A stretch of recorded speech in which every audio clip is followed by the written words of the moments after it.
Yo, what's good, people? What's happening? It's your boy Hard8, the truth for YouTube. Your favorite commentator's favorite commentator. Yeah! The truth for all this shit. God damn it. I need the ether beat playing right now, man. I need the ether beat.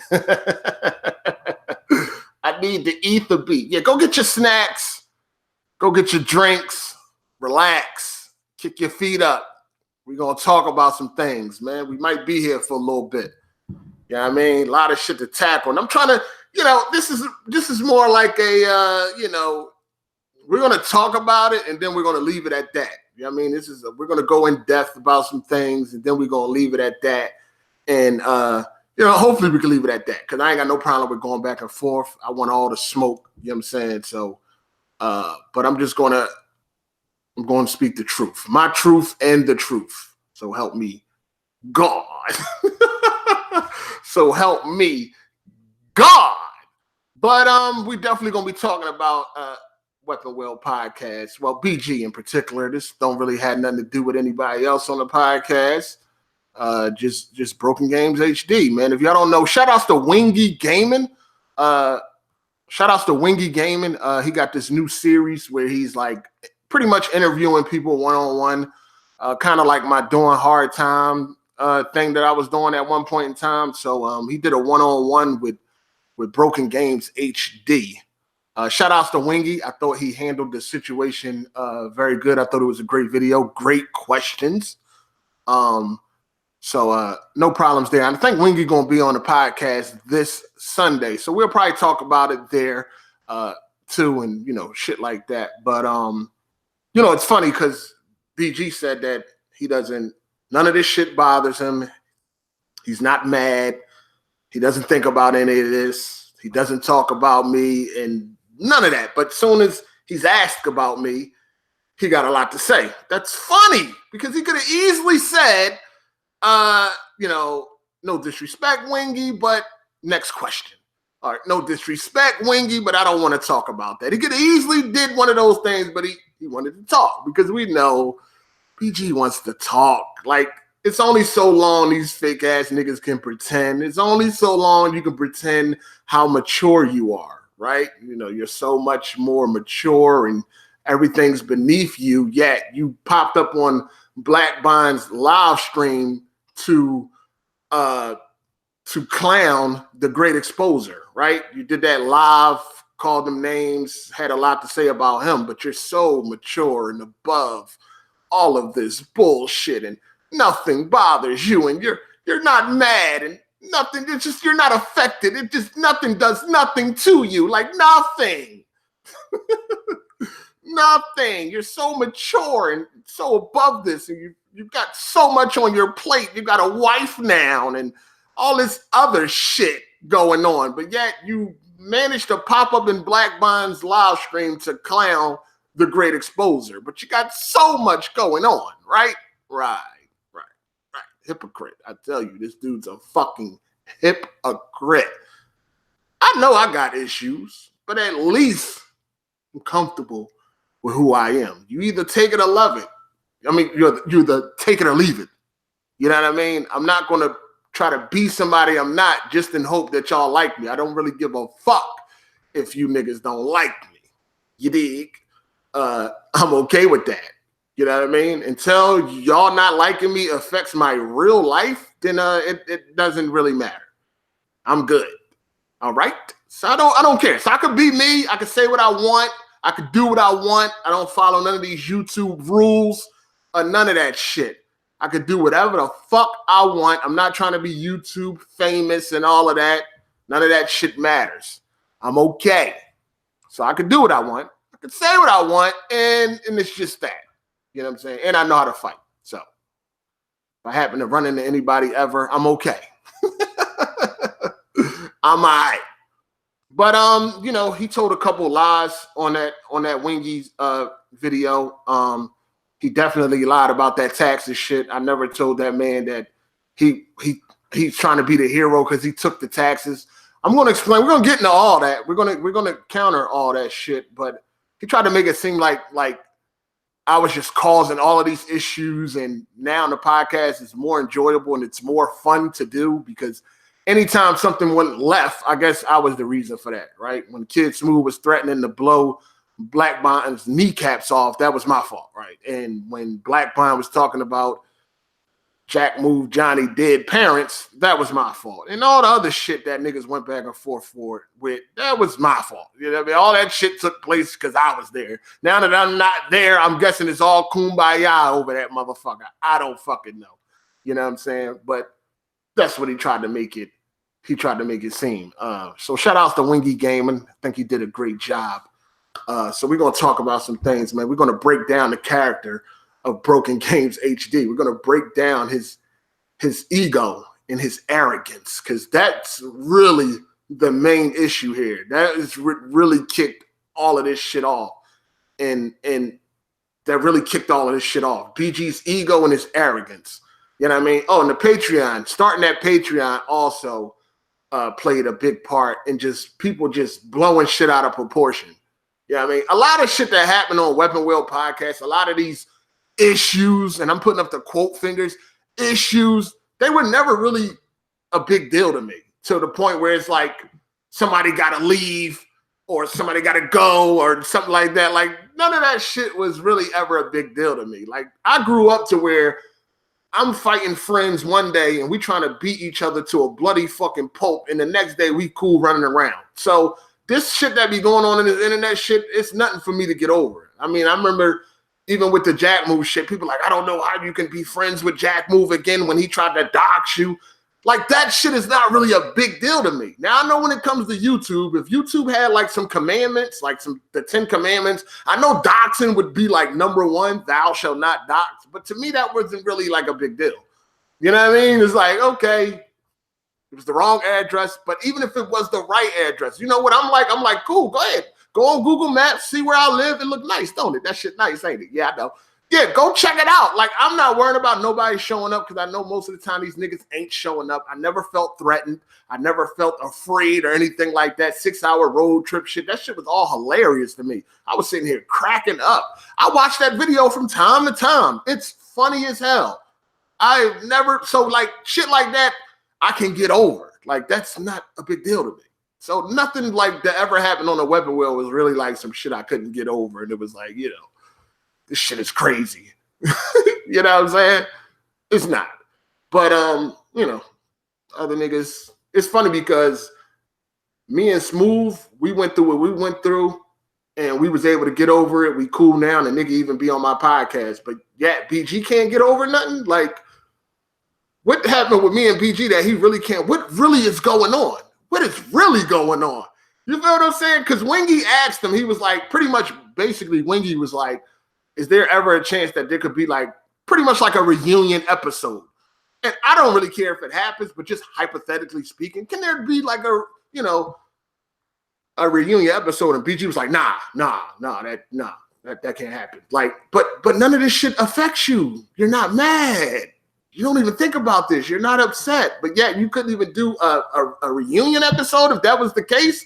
Why are you so mad, BG? If me and Kid Smooth can get through what we went through, if me and Jack can get through what we went through, why are you so mad, BG? Like, why are you holding on so tight to where you can't get over any type of conflict? Like, because when you ask some good questions, but we're going to talk about what's really going on here, because it all comes down to BG's ego. Oh, that's what it all comes down to. He's an egotistical maniac. And if you know BG and you've been around long enough, you will know that. And he's very arrogant. You will know that. It's just crazy. So it's like, what is you really so upset about? You know what I'm saying? What are you really so upset about? Shout outs to Undenied Real, aka the light-skinned god. What's happening, player? What's good? Yeah, if you can't watch it right now, you know, you can watch it later. It'll be here for you to check out. I'm doing this for money. That's why I'm doing this video. I want to talk about that. I can make some money just talking about this shit, right? No, it's more like a response to BG. He went on somebody else's channel, had something to say. Well, I got to rebuttal some of that shit. You know what I'm saying? And I figured, why not? You dig? Why not? Wingy Gaming YouTube channel. Go ahead and check it out.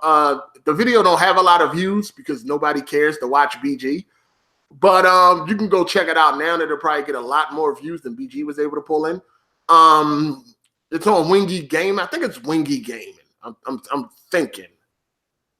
It's on his. I think his channel is Wingy Gaming. I believe. I'm not sure. But it didn't have a lot of views. Nobody cared about listening to BG. Oh, that ego. Okay, so let's talk, man. Let's talk about this, man. Shout outs to everybody here. I appreciate everybody's support. I get a lot of support, and I really appreciate that from the people that support. Even the haters or people that just don't like me for whatever reason. Maybe they're not haters. They just don't like some of the shit I say. They just don't like some of the shit I do. They show a lot of support too. But special shout outs to all the supporters, people that hit the like button, people that come through and watch, the Patreon supporters. Special shout out to you guys. Appreciate y'all. And shit like that. So thanks everybody for coming here. Relax, get something to drink, maybe something to eat, and let's talk. All right? Because we're gonna leave it here. You know what I mean? After this video, we're gonna leave it here. Now I might clown BG faggot ass from time to time, but we're gonna leave it here unless I gotta make another video, which I probably won't, but if I do, I will. I don't care. I'll go back and forth all fucking day. All right. I'm off. I don't have to work until Saturday, so I'm good. All right. Oh, real quick. I know a lot of y'all want me to roast Jimmy B. Botton, aka the diabetic gangster, aka Jimmy B. Lion, aka Jimmy B. Fraudin. I know y'all want me to roast this fat cocksucker, but listen, his fucking chin is like it rests on his chest, right? He's about to die soon. He's not somebody I need to waste time with. I know he needs help to get out that car. I know that shit where you supposed to hang your dry cleaning that. I know he pulls on that to pull his big ass out that fucking car. He probably falls out that car like fucking sardines or something. I'm not going, he's not even worth it. Like I can't gain nothing off of him, man. You know what I mean? He's a casualty anyway. BG is the main fucking target.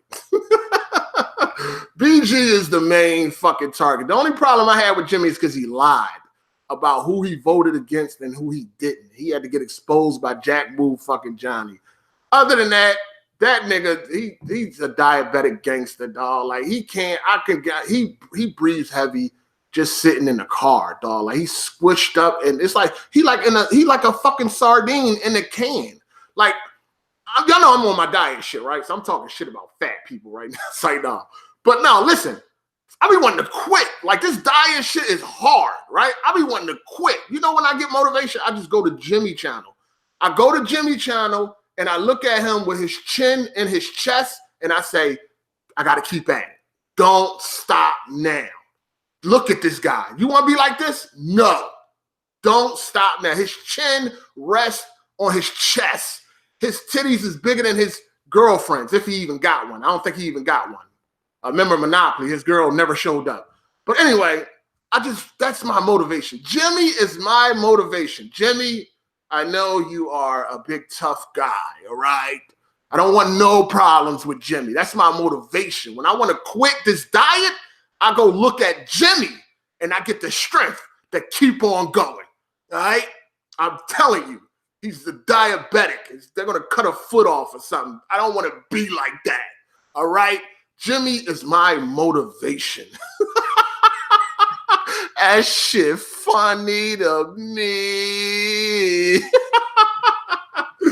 Anyway, let's move on. Jimmy's my motivation, all right? Jimmy, you motivate me, brother. Keep being fat, all right? Like, he was mad that day, you know. And the reason why I'm saying he made a video, he was talking shit about me in the video a couple of days ago, all right? I think they ran out of chicken nuggets or some shit like that. He was in the drive-thru. He was pissed off. They ain't had no ketchup. I don't know. He was mad. You know what I mean? So he had some things to say about the truth. And that's okay. It's okay. That's my motivation. Jimmy, keep on eating them greasy-ass foods. Keep your chin on your chest, and I'm going to stay focused, all right? I could fail. But I'm hoping I don't, all right? Jimmy, you're my motivation. I'm sorry, Jimmy. I'm sorry, all right? I'm sorry, man. Listen, I'm sorry. I'm going to send you a bra or something, all right? Sports bra. What you like? I'm gonna send you something. What size you wear? I'm gonna send you a bra or something. All right, we cool, okay? God damn. Shout out to Carlos Fernandez. He said BG blocked me on Twitter. That shit funny to me. All I did was cut ass for kicks, but he took it personal, troll and get trolled, whatever. The fuck is that? When trolling on social media, anyways, be you, my G. Shout out to Carlos Fernandez. I appreciate the love, man. Good looking player. All right, so Broken Games HD. I met Broken Games HD back in 2011. I could tell you almost the exact time. It was when they released the demo of Dead Space 2. Usually what I do is when they come out with a demo, I play the demo, and then I go check out what people talking about online about said demo. This was one of them days. Played Dead Space 2, got through the demo. Let me go see what people got to say about this. I was a Dead Space fan. You know, let me go see what people got to say about this. That's kind of how I started YouTube. Y'all know I started YouTube in the Madden community. You know what I'm saying? I used to do Madden videos and shit like that. That's kind of how I started YouTube. Boom. I get on YouTube. I see Broken Games HD. First time I ever seen him. Who is this guy? Let me check him out.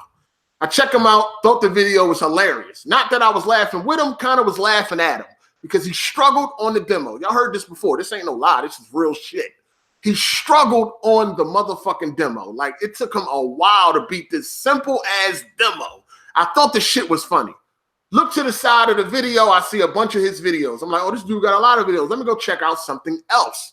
I go look at another video. He's in the video. He's bragging about having a polo robe. He got a polo robe on in the video. He's bragging about it. Oh, look at my polo robe. I'm sitting there looking at my closet with all polo shit because that's what Philly niggas wear. And I'm thinking, like, this nigga, he really bragging about some polo shit.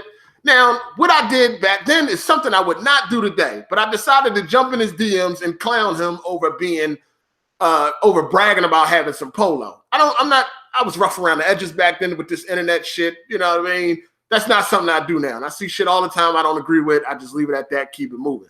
But at this point in time, I'm liable to say something. So I jumped in the DM. I hit him up. I'm like, damn, but you ain't never had no polo shit before. Long story short, we start going back and forth, whatever. And just like clockwork, BG brought up his subs and fucking views.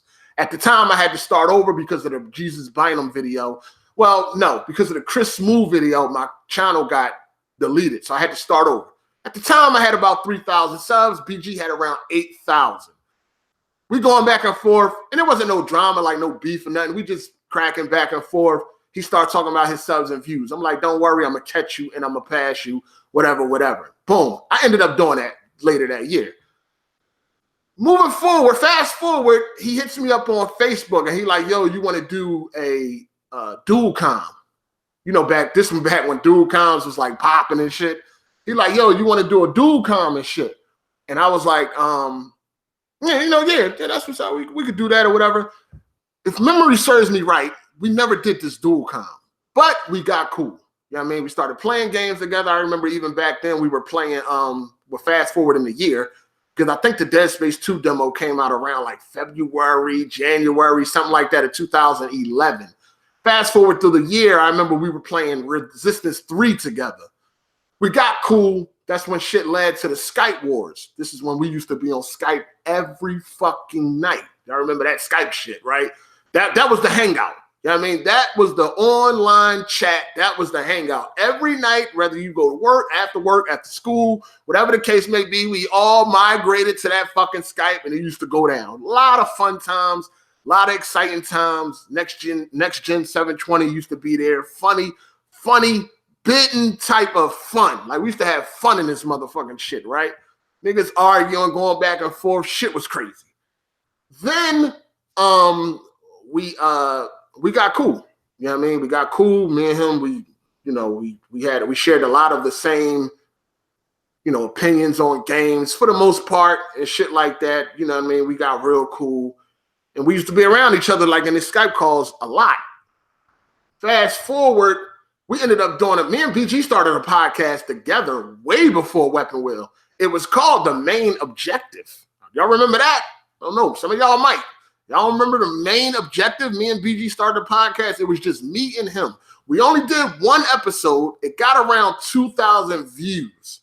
I don't know if it's still up. You can go to his channel right now and type in the main objective. You would see it. It got like 2,000 views. I think that ain't what BG wanted. I think it didn't pop like he wanted to, so we never continued. Never had no conversation about it, but it just didn't happen. Y'all, because BG is one of them. He grew up like in the internet era, so he's looking for internet fame and recognition and all that shit. So y'all know BG used to throw a lot of shit at the wall to see what sticks. Y'all know he had all types of channels. Like he had a movie channel and he had multiple different channels. He was trying to like find, you know, that niche that would blow him up, but it really didn't happen. That's probably why credit cards got involved. Anyway, we did the main objective. We ended that, and the Weapon Wheel podcast was a thought. Now, the Weapon Wheel podcast, it was a long time before that shit actually happened. Now, at the time, we did not have a name for it, right? But BG had the idea. He was like, yo, I'm gonna start this podcast. And, you know, it's going to be a gaming podcast, whatever. And it was like, oh, all right, cool. But he procrastinated for a long time before he actually did the podcast. And I'm talking about this is pre, like, Jack Move Johnny. This is even pre-Kid Smooth. Like, Kid Smooth wasn't in the circle at this time. Neither was Jack Move Johnny didn't even exist. That's why I remember when me and Jack was going back and forth, and he was like BG brought the podcast to him first. I'm like, that's false. You know what I mean? Now, BG might disagree with that just to spite me because of where we at now. But I'm telling you, like, I would bet my left fucking arm I was the first person that BG mentioned that podcast to. And it was way before it actually even happened. And Jack Move didn't even exist. Like, nobody even knew Jack Move at this time. Like, he didn't exist. You know what I'm saying? He wasn't around, and we didn't even fuck with Kid Smooth at this time. I think Kid Smooth was around, but we didn't fuck with him because the first time I ever saw Kid Smooth, I believe, was when he did that fake giveaway. It was either the fake giveaway or it was him debating Blackbuster Critic, one of those. But he wasn't like Jack Move, Kid Smooth wasn't a part of them Skype calls back then. So he procrastinated on this podcast for a minute. I want to say it was like a year or two that he said he wanted to do this podcast, and he never really got around to doing it. Then finally, when he got around to doing it, he came to me trying to figure out what type of name we was going to have. Like, what was the name? What was going to be the name of the motherfucking podcast? I didn't come up with it. I don't know who came up with it. I know he brought it to me like, yo, the name of the podcast is going to be Weapon Wheel, whatever. Before the podcast started, me and BG was tight. Like, we was cool as fuck. Now, when Rockstar had invited me to New York, they invited me to the New York office for a rooftop barbecue. BG was the first person I hit up like, hey, BG, I'm going to be in New York. What's up? You should come through. You know what I'm saying? Chill, fuck with some bitches, shit like that. You know what I mean? Come on through and shit. I remember BG was disappointed because he couldn't make it. I was disappointed too. For one, it was far from where he lived. And I think he had like to work or some school or some shit like that. This is back in 2012. Rockstar invited me to, New York. You know, when you turn on GTA 5 and they got them that wall of text and you see that address, that New York address, that's where they invited me to for a rooftop barbecue and shit. You feel me? So he was disappointed he couldn't meet me. I was disappointed that he couldn't meet me. He's like, damn, dog, you can't make it. Fuck. That shit was gonna be lit. You know what I'm saying? He couldn't make it though. You know what I'm saying? I know now he plays it off like, because he was doing this on the Wingy show. He tried to play it off like if we was never really friends like that. When everybody on the outside looking in could be like, yeah, you and fucking Hard 8 was friends, dog. Like, knock it the fuck off. Even Bond, who was around us at one point in time every fucking day in these Skype calls, was like, yo, I thought you and BG was like best friends. Like, come on. Everybody fucking know that me and BG. Now he tried to downplay that shit like, it's levels to people I'm cool with. And, we were cool. Like, get the fuck out of here, dog. Like, come on. Like, he on Wingy lying, basically. Like, trying to downplay this shit. And you know why he's trying to downplay it? Because so nobody can't hold him accountable, right? So nobody can't be like, damn, BG, that's fucked up what you did to your homie, dog. Now that wasn't, he was never really my homie. Like, we were cool, but we were never really like that. That's the reason why now he's trying to like downplay that shit. But like, dog, come on, knock it the fuck off. Everybody on the outside looking in could tell what the fuck was going on. Like, stop it. You know what I'm saying? Stop it. Before the podcast, we was cool.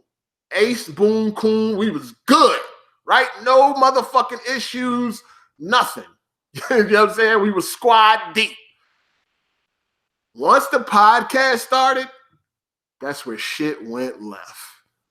And if you know BG, you know he's arrogant as fuck. You know he's an egotistical maniac. You've been around. You know fucking BG. This is why when he playing, this is why he turns to like this different person when he's gaming and shit like that. This is why he used to wish death on people and cancer when he was playing multiplayer games, because his ego is arrogant. You can't beat him. You're not better than him. You shouldn't kill him. You shouldn't do anything. Stand there and let him shoot you. Like, that's the type of complex he had. Like, that's the type of complex he had when he games. This is who he is. You know what I mean? We all got characteristics that may not be the best. Me, I'm pessimistic as fuck, right? The glass is always half empty. It's always half empty. You know what I'm saying? I try to look at things differently. I try to be more positive in situations. It just don't work. That's just not who I am. I just got to accept it.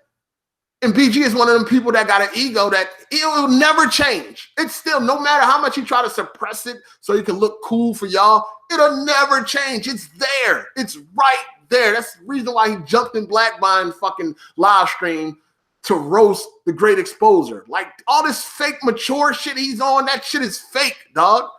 That's why I told y'all when he was talking about, you know, oh, I'm still going to support Hard 8. I'm going to watch his podcast. Now he claims on the Wingy show he don't watch the podcast. He never watched the podcast. Really, nigga?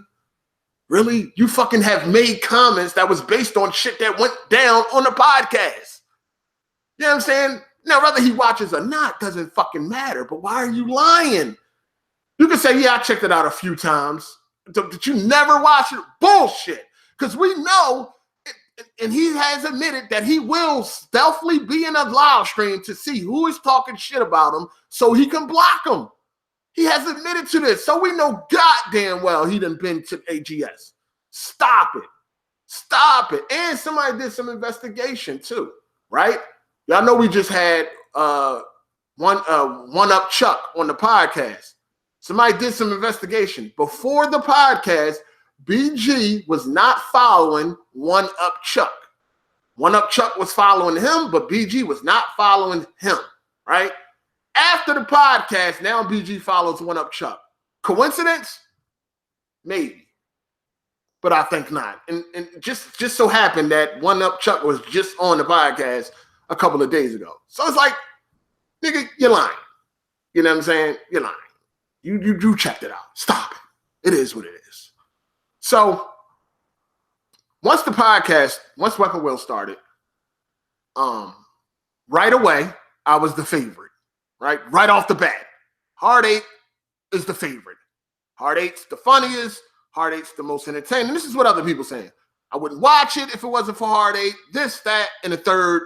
Y'all know what was going on when that podcast first started. I was getting all the praise and all the love in the comment section. None was going to BG. None at all. No comments. Nobody was saying, damn, I wouldn't watch it if it wasn't for BG. He never got that type of shit. Right? It's his podcast with his ego. That shit was bothering him.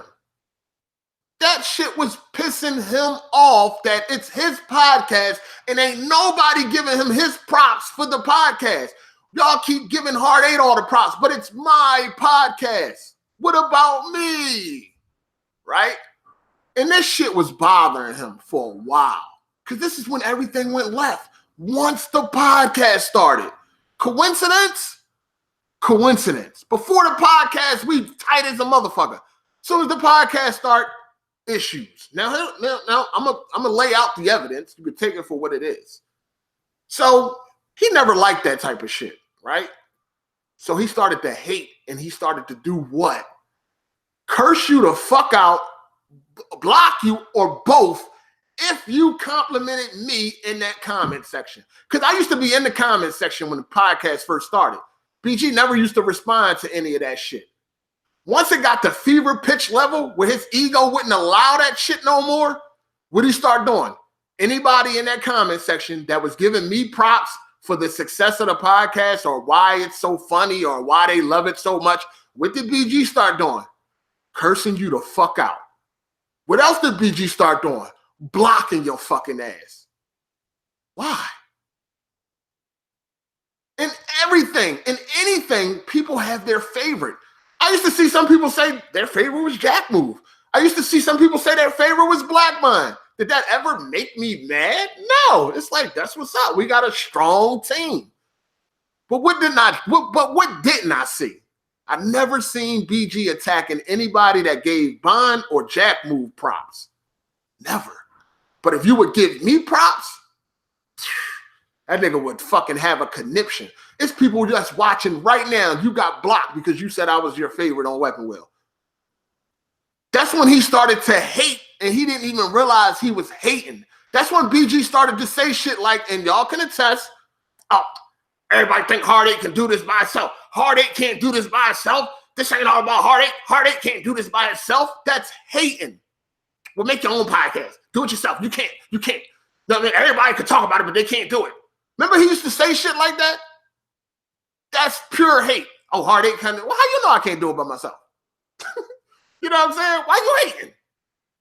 Because that shit was bruising his fucking ego. It was bruising his ego. That's why he started to hate on me. Hard8 can't do this by itself. He can't do it by itself. That shit was pissing him off. That shit was pissing him off. And he didn't like it. It was getting to him. It was fucking getting to him. It's his podcast. Y'all ain't giving him praise. He started calling himself Big Boss. That's so he could feel, that was to fucking keep his ego intact. I'm the big boss. I'm the boss. This is my podcast. I'm the big boss. I need people to recognize when they come here, this is my podcast. It's not Hard8 podcast. Despite everybody loving it mostly because of Hard8, it's not his fucking podcast. You know what I'm saying? It's my podcast. I'm the big boss. That ego and that Patreon was the downfall of what we had. Because you say what you want. I don't really give a fuck what's going on, how many views that shit get nowadays. But everybody knows that shit was the best when I was there. Facts. And I never really cared about the views and shit. Like when I left, the only thing I wanted to see was that Patreon fall. And boy, has that Patreon fell. Jesus. Ouch. That thing looking scary. But anyway, it was his ego. He started to, it was jealous. He was jealous because he felt like I was taking away something from him. He felt like I was taking the shine away from him. He the one created the podcast. Why ain't nobody in the comment section telling me how special I am to this podcast? Why y'all keep talking about Hard8? Shit was bothering him. He started to hate, started to say I couldn't do it, started to say I wouldn't get that many views if I did it by myself and shit like that. Hate, that's hate. You know what I mean? He was envious because he couldn't entertain the way I could. That's why he started to hate on that. Remember, he started to say shit like, I don't jump off the wall like a monkey to entertain people. Remember he used to start saying shit like that? Y'all remember that? Why the fuck was he saying that? Hate. I don't have to bounce off the wall to entertain people. Huh? Me neither. Fuck is you talking about? This shit is just in my personality. It's just who I am. I don't write down jokes. I don't sit here and think, what I'm going to say funny. It's natural. It's natural, baby. I don't have to bounce off of walls either. Y'all remember he used to say that shit? I don't have to bounce off of walls. I don't have to act like a monkey and all that. That was him hating and taking a shot at the same time. Like, so I act like a monkey to make people laugh and all that shit. I'm around here bouncing off walls to get laughs. No, I'm really not. You know what I'm saying? I've been funny all my life. Anybody that grew up with me, they'll tell you that. I've been funny. I've heard you should be a comedian all my motherfucking life since I was a fucking kitty. I done heard that shit. Shit ain't nothing new. Shit people say now on the internet ain't nothing new. It ain't nothing new. Motherfucker, like even growing up, like when I used to be like locked up, you know what I mean? And I would come home. My homies be like, yo, man, Yo, it was boring as shit while you was locked up, dog. Like, for real, shit was boring as hell. Like, I've always been lit. Like, that ain't nothing new. That's so the shit I hear now, I've always heard. It ain't nothing new. Niggas always tell, bitches used to tell me that too. It's boring. You ain't come to school today. It was so boring. You ain't come to school. People tell me that all the time. That shit ain't nothing new. So I'm really not, I don't have no huge ego or nothing like that. I've always heard that shit. You feel what I'm saying? So BG's ego was like, he had a problem with it. I started to notice that he wasn't fucking with me like that no more. I gotta understand, before this podcast, we was tight as shit. After this podcast started, shit changed. Before we had any issues, shit was changing. And y'all know, when it comes to like games, I pay attention to details and shit like that, right? That just doesn't happen for gaming. That happens with life and all that. Like, I'm always like paying attention to the little shit. Shit that people ain't really watching or nothing, I'm watching. You know what I'm saying? Like, I'm seeing what's going on. I see. The first thing I started to notice was he stopped liking my videos, right? Y'all remember, it don't do this no more, but at one point in time, hold on, let me get to these. Shout outs to Undenied Real. He said, I'm back. You put Weapon Wheel on your back and it shows. Also, check out the Righteous Tongues podcast, where we speak fluent hip-hop on the Grussel Media YouTube channel. Thanks for any feedback. Shout outs to you, and shout outs to Wingy Gamer. They're going Wingy Gamer right there. Peace, brother. The aim was to make a reunion happen between you both as a fan. Yes, views for me to have you on my show, but that was my eventual aim. Hey, I ain't knocking you for what you was doing, Wingy. You ain't do nothing wrong. You asked some good questions. You know what I mean? You had some good fucking questions. Shout outs to Wingy, man. That's Wingy right there. That's the one that did the interview with BG. If y'all need his channel, go check it out. So the first thing I started to notice, now, when you like, back before, I think they changed it, but when you used to like somebody's video, if you had like a Twitter account, it would go to Twitter. So anybody that would like my video, it would tag me on Twitter. It would be in my mentions. So I could see like everybody who likes my video that has a Twitter account. You know what I mean? BG stopped liking my videos. Now this ain't, like, it doesn't matter. Like, I don't care about likes and shit like that. Like, I really don't. Like, you want them, you would like them, that's cool. But is it ruining my day? No. But I'm just saying, that's just a way that you can determine, like, how niggas fuck with you. Because you only can look at so many factors that's going online to see the check a nigga temperature. You feel what I'm saying? That was one of the first signs that something wrong. You see what I'm saying? So I chalked it up as, well, maybe BG ain't liking nobody videos. You know what I'm saying? Maybe he just not liking no videos. Maybe that's what it is. But then I started to notice that he was liking other people's videos. I can see, like, and even other people on the podcast. Like, he's liking Kid Smooth videos, Jack Move videos, but none of my videos are getting liked. So I'm like, oh, something definitely going on. You know what I mean? Something is definitely going on. What is it? I don't know. At the time, I didn't really know. I didn't get it. I didn't really get that his ego was involved until he started to hate on me. You know what I'm saying? That's when I knew, oh, it's his ego. BG's arrogant. He's an egotistical maniac. When he started saying shit like, you couldn't do this by yourself, you couldn't do it on your own, and you got to bounce off the walls and all that type of shit to be funny, that's when I started to know, oh, that's what it is. Okay, I'm going to start paying attention. So I started to throw shit out there to check this nigga temperature. You feel me? I started to say shit like, BG, I'm about to be in New York. What's up? I can come chill at your crib, right? Just to see what he would say. You know what I'm saying? And of course he would like not answer it, or like he would give you like this mumbling answer, like his tongue got heavy all of a sudden. I started to notice little shit like, oh, okay, all right, cool. All right. I would say shit like, BG, you gonna help us get to E3 or help me get to E3, right? And he'll be like at one time it was, yeah, I got y'all, I'm gonna help y'all get to E3. But then it turned to, BG, you gonna help me get to E3? No answer. But yeah, he broke his neck to get fucking Kid Smooth to E3, right? He did all the leg work. He did everything. But when I would ask him, it was like, So I started to know, like, oh, all right, so this nigga don't fuck with me no more. Like, and like I said, I'm trying to figure it out, piece it together, what could be the issue or whatever. I never asked him, you know what I mean? I never went to him like, hey, BG, what's going on, dog? Like, and maybe I should have. Maybe that's my fault. You know what I'm saying? Maybe I should have had a one-on-one with him way back. Like, hey, BG, what's going on? I've been noticing you've been doing this, you've been doing that, you've been acting this way. What's happening? What's up? What I do? What's your issue? Maybe I should have. Maybe that's my fault. You know what I'm saying? Maybe I should have did that. But I didn't. You know what I'm saying? So the first issue we had, and I'm going to take blame for this issue between me and BG. The first issue we had, I take blame for this one, right? One strike against Hard8. It was when he muted me. When me and Jack Move was going back and forth, he muted me, right? And I ain't like it. I overreacted. I probably could have handled it in a different way. But I overreacted. I went on Twitter, said, fuck Weapon Wheel, podcast, all that shit. Again, shit like that ain't really no big deal to me. You know what I'm saying? Like, at the end of the day, you know, niggas is hot. Niggas gonna get mad. It's gonna be arguments. Moving on. That's not really like a huge problem. Again, you got friends that you fight one day and the next day y'all best friends. Or later on that day y'all best friends. That shit really ain't nothing. That's how I see it. But niggas grew up different. You know what I'm saying? So he muted me. I overreacted to that. So I'll take that. That's me. Strike one. You know what I'm saying? Because like, the funny thing is also he keeps trying to say, like, people like, damn, why y'all can't get over this? Oh, there was a lot of issues, a lot of shit going on behind the scenes. No, there wasn't. All the major issues, and I'm saying that with quote unquote major issues, was right on Front Street. Y'all knew, y'all all was a part. Y'all all seen it go down. You know what I mean? There was nothing going on behind. There's not one major issue that happened behind the scenes that y'all don't know about. Bullshit. You know what I'm saying?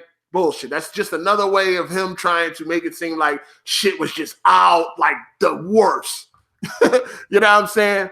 Shit was just the worst. I take that though. The first issue between me and BG, I overreacted. I take that. Strike one for Hard8. You know what I'm saying? Honestly, I didn't think it was a big deal like that. Like, whatever. You know what I'm saying? We got past it, move on. But even at that time, when we had a conversation about that, it was something different about me. Like, something definitely changed with this nigga once that podcast started.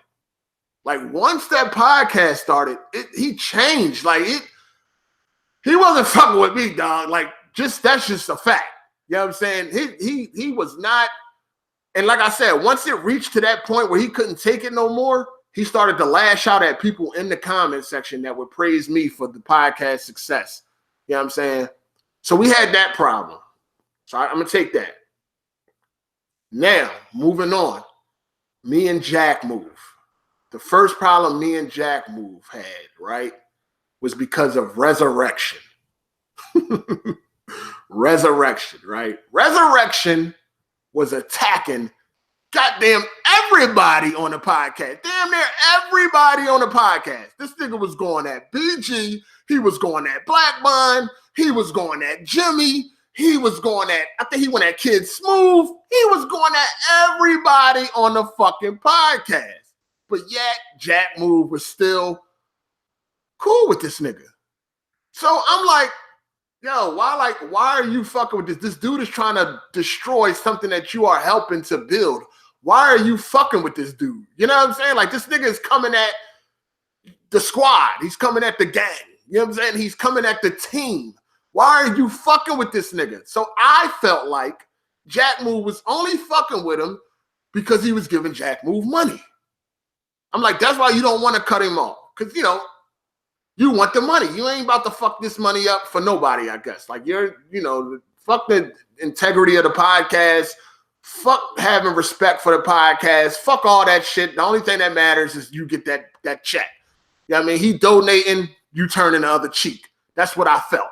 You know what I mean? So then me and Jack Move got into it over that. You know what I mean? Again, this is me standing up for the podcast. You know what I'm saying? This is like, yo, this nigga is attacking everybody at the time. Fuck that nigga, yo. Like, he's attacking every fucking body. Jimmy, BG, Bond. Fuck that nigga, dog. You know what I'm saying? Like, fuck him. That's where I was at the time. Like, I'm riding for the team. I'm riding for these niggas. You know what I'm saying? But Black Bond ain't my friend. But I'm still holding down this motherfucking podcast. And I pointed that out because y'all know how Black Bond get down, right? But anyway, you know what I mean? I'm still holding this shit down for the podcast. So I got a problem with Jack. Like, yo, you fucking with this nigga keep attacking niggas and shit. Like, he trying to fuck up what we doing. Like, he fucking up your money. Really? Because motherfuckers, who knows? Motherfuckers might be like, yeah, man, you know, if they believe what he's saying about Jimmy or Jack, or Bond or BG, they might be like, yeah, you know what? I'm gonna pull my support. I'm gonna pull out of that Patreon and shit like that. You know what I'm saying? So, hold on. Was the Patreon at that time? The first problem we had was the Patreon. I mean, the Patreon was there. Patreon was there, I believe. Yeah, I think the Patreon was there. So me and Jack got into it. You know what I'm saying? We got into it. And I'm not taking a strike for that. I'm not. You know what I'm saying? I was sticking up for the podcast, and that's just that. You know what I'm saying? Hate it or love it, I was standing up for the team. Period. Fucking period. I'm standing up for the team. I'm not going to let some outsider keep on trying to clown niggas. Because at this point, I wouldn't even watch the videos where really like niggas was talking shit. Like, I wouldn't even really watch the video. I wouldn't really even entertain that. I know he talking shit about y'all. I ain't fucking with that shit. I'm riding. I'm down for the team. Fuck that. And Jack, I felt at the time he wasn't. Now we're speaking in past tense right here. Right? Like none of these issues are still present today. We're speaking in past tense.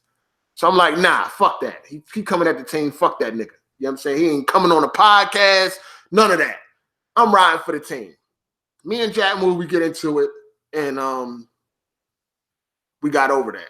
Now I'm not taking that.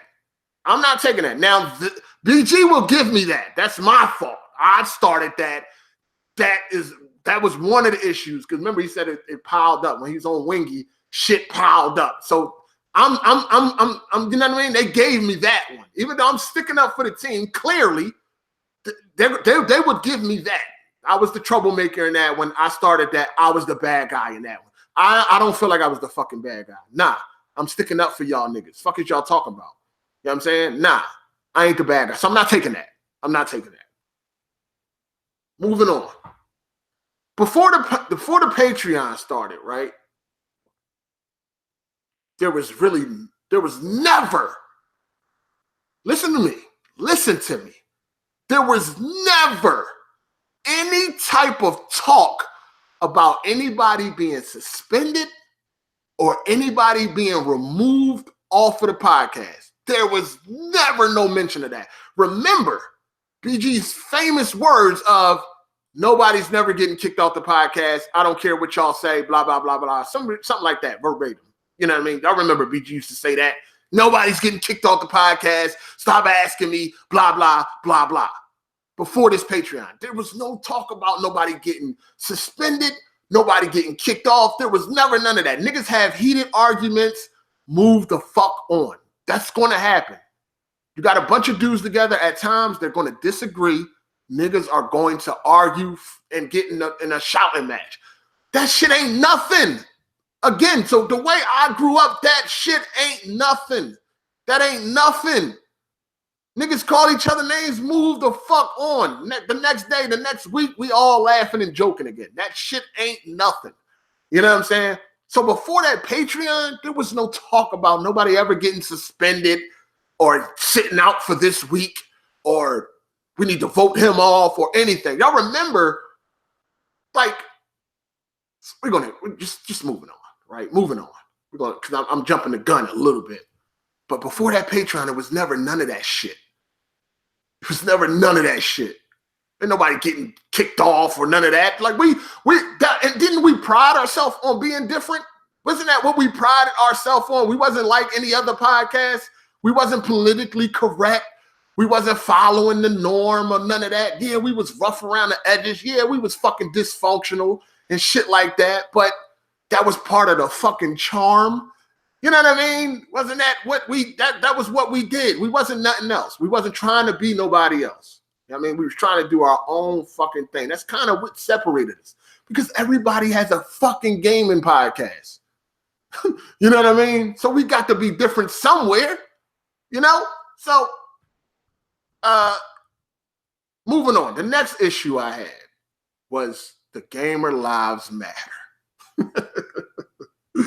Again, another fucking outsider. And again, money being the fucking root of all problems. Gamer lives matter.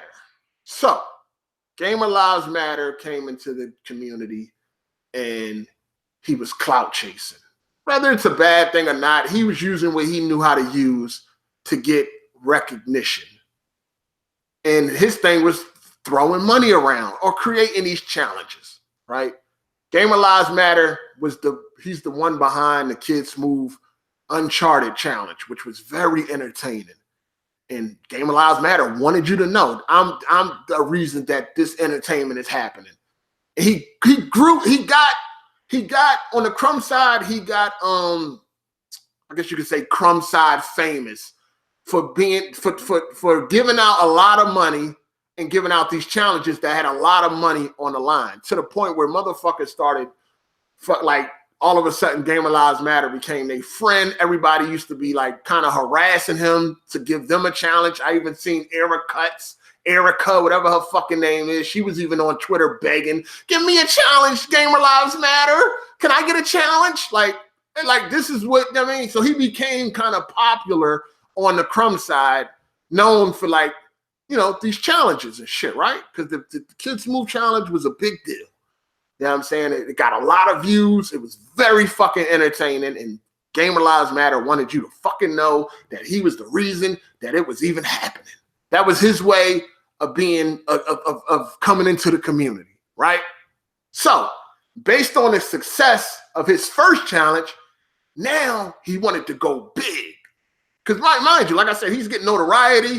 A lot of people want to be friends with him now. They want him in their podcast. They following him on Twitter. Like, he's the popular guy now. And everybody's trying to be friends with Gamer Lives Matter, hoping that he would pick them for a challenge. You know what I'm saying? So Gamer Lives Matter wanted to go big. I'm going to get Weapon Wheel to do a challenge. $4,000 is on the line. So the first thing that we found out that this shit was probably a fucking scam is when he tried to get us to do a challenge for Killing Floor 2 that was impossible. If it wasn't for Black Bond, we would have started that fucking challenge not even knowing any better. Black Bond was the one that was like, no, that's impossible. Y'all can't do that shit. Whoa, Gamer Lives Matter, what you trying to get us to do shit we can't do? Like, because he never had no intentions on giving us 4,000, but with 4,000 on the line, oh my God, he's about to be shot into fucking in the legendary status. That's going to be a legendary live stream. Weapon Wheel is popping. Everybody's going to be tuned in for this motherfucking challenge. 4,000 is on the line. Oh, nigga, Gamer Lives Matter about to be fucking popping. You know what I mean? Come to find out, the challenge is impossible. Did Gamer Lives Matter know that? Hell yeah. I believe wholeheartedly he knew that there was no way we was going to ever finish that challenge. And he knew there was no way he was going to ever pay out $4,000. But hey, he was going to get all of the publicity. For Gamer Lives Matter, this was a win-win situation. I know these niggas ain't going to do it because it's impossible. And I'm going to get even more popular around here. And that's what I'm looking for. So we find out that shit bogus. So right now I'm like, yeah, okay, that was bogus. All right, yeah, I'm starting to get skeptical about this shit. So he goes away and he comes back with another challenge. And in between this, he's appearing on the podcast due to this shit and all of that shit. Like, he getting over like a fat rat, dog. Like, he getting over. And not that he's a rat. I'm not saying he's a rat, but I'm just saying, y'all know what I mean.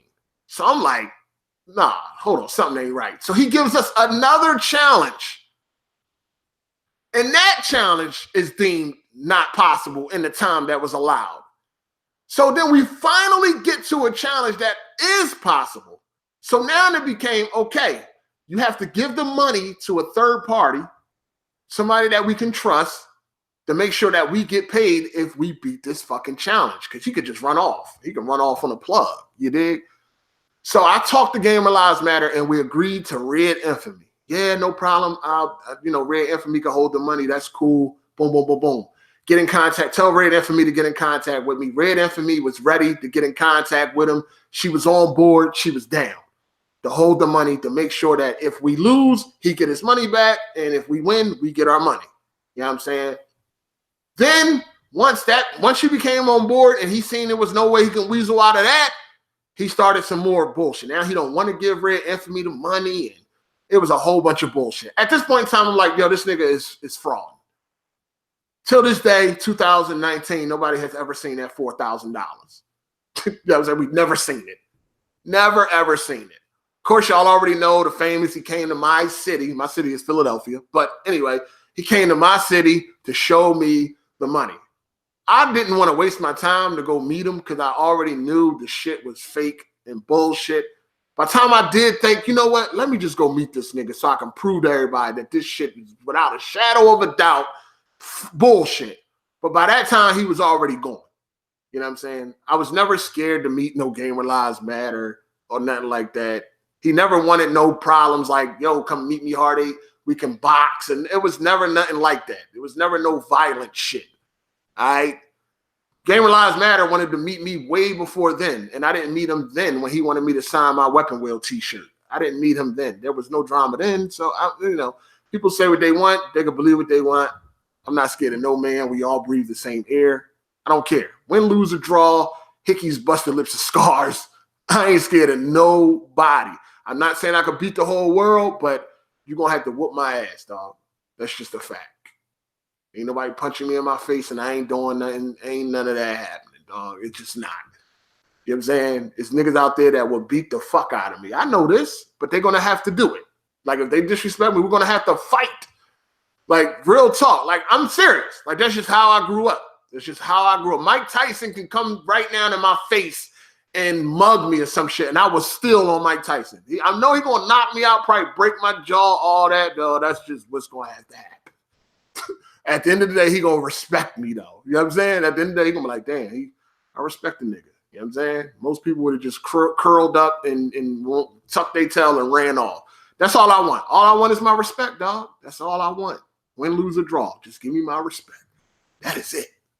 You know what I'm saying? That's just how it is. I can't do it. I can't.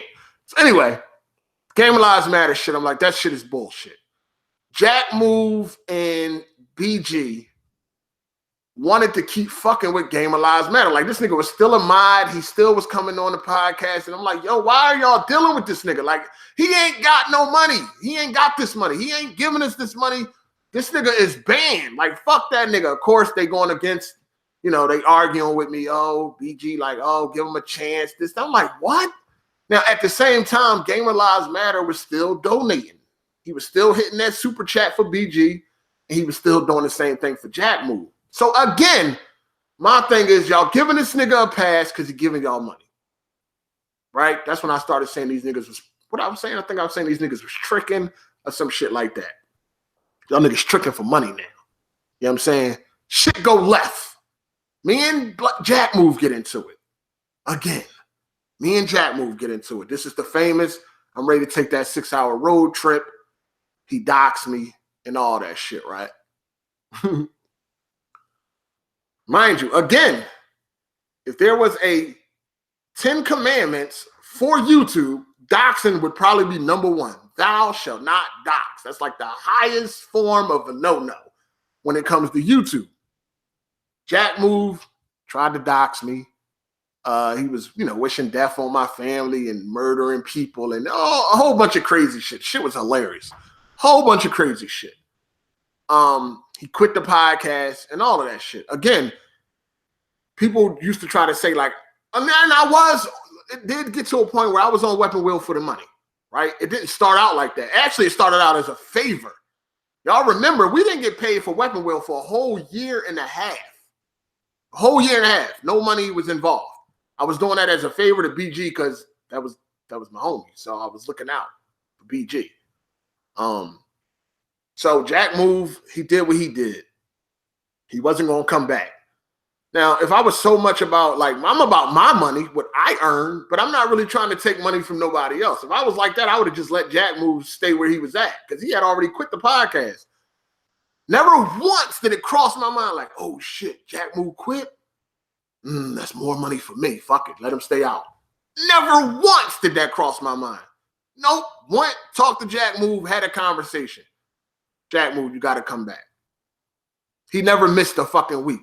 Who was the person that said something about Jack Move coming back too fast because they wanted that extra money? I think that was Black Bond, wasn't it? Okay. That was definitely the black mind, and made a statement along the lines like, damn, Jack, you couldn't at least stay away for 1 week or a month or something like that. He said something around that. But I was the one it was all about the money. And it was all about the money at a point, but it wasn't all about the money to the point where I'm going to, jeopardize the podcast or whatever for it. Or if I want to see people out of here for more. Like, nah, I want everybody to stay together.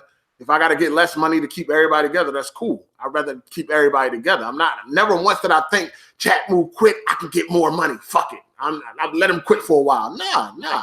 I made sure he didn't miss a week. You know what I'm saying? I made sure he ain't miss a week. Now, when that shit happened, BG didn't say a motherfucking thing to Jack Move about doxing me. He said nothing. Nothing. Not a motherfucking thing. There was no voting. Yo, what's up? Y'all think Jack Move got to go? But now he crossed the line. And this is doxing. That's a high sin on YouTube. Like I told you, me personally, I don't give a fuck about that shit. You know what I'm saying? But I know as far as the way it looks on the internet, that's really like a level you ain't supposed to be able to come back from. You know what I'm saying? BG never said a fucking thing to Jack Move about that. Nothing. Not a goddamn. He can get in the comment section and curse people out for saying that I'm their favorite, but yeah, he didn't say shit to Jack Move about doxing. Nothing. Absolutely nothing. There was no talk about suspending niggas. There was no talk about voting niggas off. None of that. Mind you, there was never no talk about that except when it came to me. There's never no talk about that. When Kid Smooth was threatening to blow niggas' kneecaps off, no conversation about removing nobody.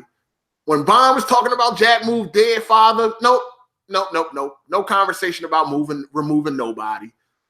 You know what I'm saying? None of that shit. Right? Nothing. BG never said nothing to Jack Move about that doxing shit. Oh, he said nothing. If I remember correctly, he even made a video about it. I think he made like a weapon wheel address or some shit like that. And even then, he was like trying his hardest, like not to make sure he did not say nothing about Jack Move. Like he never condemned him at all for that shit. Like at all, not even a little bit. Not even a little bit. And I was like, wow. Okay. All right. Cool. The Patreon was what really got the Patreon is why we at where we at today. The Patreon and BG's ego, right? The Patreon is what started the whole docking people, suspending people, and people wanting people off, wanting me off. This is where that Patreon started that shit. And if I ain't mistaken, Bond was the one that came up with this whole docking shit. He was the first one that was like, we need to start docking people for like art. Like now you can be docked for arguing with another member. Like remember before y'all can argue, that shit was lit. People like, yo, this is one of the best fucking podcasts. Like people love the drama. People don't want to see a podcast where everybody always agree with each other. Nobody want to see that shit. That shit is boring. You know what I mean? We want some conflict from time to time.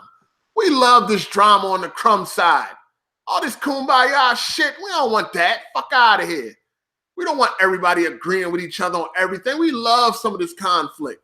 You know what I mean? Some of people's favorite episodes is drama. Facts. You know what I mean? So it was like, once this Patreon started, now it's like, oh, if you do this, you're getting docked. If you don't show up, you're getting docked. That's suspended. So these two need to be suspended. They need to be suspended for a week. This is what everybody's now worrying about because everybody trying to get a little bit more fucking money.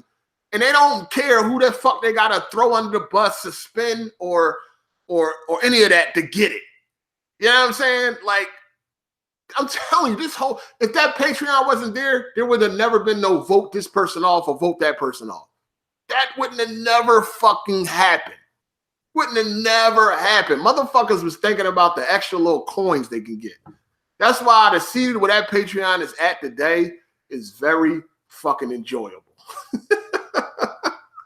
It it is, because that was the driving force of a lot of bullshit. You know what I'm saying? So I had the problem with Jack Move and, you know, the docs and shit. And we got over that. Like, again, we got past it. We talked about it. It is what it is. Moving on. Me and Jack Move ain't pressed about that shit. Why the fuck is BG so mad? You know what I mean? Even though he claims he's not, you are. You remove me off the podcast. No matter how many times you can sit here and say, none of this shit affects me. None of it bothers me. I'm not mad. I don't think about it. It had to do something for you to say, I don't want Hard 8 on the podcast anymore. Because if that was the case, then that would have never crossed your mind. Like I said, if me and the people that actually have the problem can get through it, how the fuck are you still so mad? Or whatever. Why the fuck was you mad in the first place when you felt like people had to be voted off or whatever like that? Because you didn't care. None of this shit bothered you. Nothing. It didn't. You're invincible. Like, none. You don't think about this shit. You don't think about me. You don't talk about me until somebody asks you. You know what I'm saying? I don't talk about Hard 8. I don't say nothing about Hard 8. I don't think about Hard 8. Nothing Hard 8. But as soon as you asked about Hard 8, you got something to say. You could have easily said, nah, I'm cool. Next question. But you didn't. But like, you know what I'm saying? Like, what the fuck is going on? So, me and Jack had that problem. We got through it. You know, not a big deal. Not a big deal. The next issue was, I guess you could say, the taxes thing, which to me, again, wasn't really an issue. But this is what he told Wingy. He lied and said, I said, BG, you only did the taxes so you can look like a hero. That ain't why I said you wanted to look like the hero. That don't even make no sense. Oh, BG, you only took on the taxes so you can look like a hero. Nah. That ain't where that part came in at. But now I'm skipping all the way to the end. Because and I'm going to explain where the comment of you just trying to look like the hero, you trying to look like the good guy, I'm going to get to that part. So me and Kid Smooth get into an issue. Me and Kid Smooth first issue, it was over a bet. He didn't want to honor a bet. He was salty. Kind of like with the back, like he owed Black Bond now, right? As far as I know, as far as what I've seen on Twitter, he ain't paying Black Bond. He lost the bet. He don't want to pay it. That's kind of like what happened with me, right? He lost the bet. He didn't want to pay it. Of course, we got into a name calling match or whatever like that. Shit got crossed. Lines got crossed, and that's what it was. So that was an issue between me and Kid Smooth. Really had nothing to do with Weapon Wheel. I guess you could say it had something to do with Weapon Wheel because the bet took place on Weapon Wheel. It was a Gears of War bet about it being 1080p or some shit like that, but it really had nothing to do with anybody on Weapon Wheel. This was a me and Kid Smooth issue. But we had our issue, and of course, again, we got over it, moved on.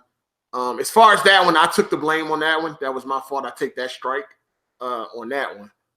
The Jack Move shit and the Gamer Lives Matter shit and the BG, nah, I'm not taking that because I was, again, trying to protect the integrity of the podcast and all that shit, and this motherfucker was trying to get over, and I'm like, fuck that. You know what I'm saying? Again, and like I said, nobody still hasn't seen that $4,000. So where the fuck was I wrong, right? The Kid Smooth first issue over the bet, I take that one, right? And take that one. So that was my fault. I probably could have handled it differently, but whatever. I take that. You did. So we got through that. Me and Kid Smooth, we got through that. Moving on. The next issue. We had some disagreements, like behind the scenes. Nothing major. Just like little disagreements. Like I remember we had a disagreement about the Patreon when somebody would pay for you to buy a game, right? And the issue was that BG had dropped the price. It was a $60 tier, and he had dropped it to like $45, and I had a problem with that. But it wasn't no big issue. It was just a disagreement. But it wasn't no huge issue. I don't even think y'all ever heard about that, right? So that was something behind the scenes, but it wasn't nothing. It was just a disagreement. I laid out my concerns, and they had theirs. And at the end of the day, it went their way. I mean, I agreed to just, all right, whatever. All right, y'all got it. All right, cool. Moving on. But then we had me and Kid Smooth. So then you leap forward. So then you had BG, right? You had BG getting mad, like, okay, so leading up towards the end, right? Let me back up a little bit. I'm noticing BG not fucking with me like that. And he clearly he has an issue, right? So in turn, I started to have an issue with him. I started not to like him no more. Like, you know, the feelings is it's mutual, right? And y'all can attest to this because it's recorded. It's on them episodes. When I used to remember when I started saying shit like, BG, I don't fuck with you like that. Like, I don't want to play no games with you. I don't want to hang out with you on no party and play games like everything is kumbaya. Y'all remember I used to say shit like that? And that was the reason why, because at this point in time, like, he was being on some fake shit. And I don't get down like that. You know what I mean? I don't get down. Like, I seen that he was against me in like every fucking issue. Even if I was right or what, he was always against me. He always sided with the opposite. You know what I mean? Whoever was going against me, he sided with them. And I noticed all this shit. So I was like, I don't fuck with this dude like that. So I ain't want to play no games with this nigga. Like, I don't want to game with you. Like, I'm good. Yo, let's play Marvel vs. Capcom. No, I'm good. I'm good. I don't want to game with you, dog. I didn't really want to do the fucking Gears of War challenge against fucking Press Start Podcast. Like, I just didn't want to fuck with the dude like that no more. Like, you know what I mean? Like, I'm here to, that's when it really became, I'm here for this check and that's it. I'm no longer here looking out for a friend, right? I'm no longer here for that. I'm here to get this money and that's it. I don't want to be friends with you. Just give me my money and that's that. You know what I'm saying? And of course, they tried to make that a big deal, me asking about my money. Like, we used to get paid like on the 5th of the month, right? And if it was like 3:30 in the afternoon, it's like, BG, where the money at? Like, I'm going to ask about my money. Like, I don't understand why that was ever considered a bad thing. Like, it's my money. I earned it. Why can't I ask about mine? I ain't asking about nobody else's. I'm asking about mine. Where is it at? It's damn near 3 in the afternoon. I need mine. Like, you know what I'm saying? Period. So, and you know, he became too controlling of his Patreon anyway. He was never supposed to have as much control over that Patreon as he did. It really was up to the Patreon supporters. If they felt like people needed to be docked because they didn't show up, or if they felt like people needed to be docked because they didn't talk so much, then it should have been up to them. It should have never been. BG was never supposed to have that control. The only reason why he was in control of it is because he created it, but also he wasn't a part of it. So he was like the neutral party. You know what I'm saying? But he should have never had as much control over that shit as he did. Like, it wasn't his money. It wasn't his money to say, you don't get no money this week because you did this or you did that. He should have never had that type of control, but somehow he fucking got it. You know what I'm saying? And there was a point in time where I felt like Jimmy shouldn't be getting this. I felt like Jimmy should not be getting paid as much as me, right? Because Jimmy was fucking horrible. Nobody liked Jimmy. He didn't bring nothing to the fucking podcast. He brings absolutely nothing to the fucking podcast. So there was a time where I felt like, why is this dude getting the same amount of money as me? Like, he don't deserve that shit. But I never said nothing publicly about that. I kind of kept that to myself. And even though I felt the way I felt, I still used to defend Jimmy. Because do y'all remember when people was like, yo, why is Jimmy a part of the Patreon? Do y'all remember when people was like, damn, Jimmy getting free money and shit like that? Because there was a lot of times where he barely didn't talk. You're like, y'all remember that shit? And who used to be fucking defending him? Who was that? Oh, that's right. That was the bad guy. That was me. What I used to say, even though I kind of agree with people, I still used to defend him. What I used to say, no, Jimmy cool. Jimmy be doing a lot of shit behind the background, and he helped get the website together and all that. I used to defend the dude. People used to always complain about fucking Jimmy, dog. Always. They used to hit me up on PSN. People like, yo, I want to participate in the Patreon, but I don't want Jimmy to get a cut. Like, they used to always say that shit, dog. And I used to always defend that dude. Like, nah, man, Jimmy cool. You know what I'm saying? He doing shit behind the scenes. I remember I won Monopoly and gave Jimmy $150 just so he wouldn't prolong the game.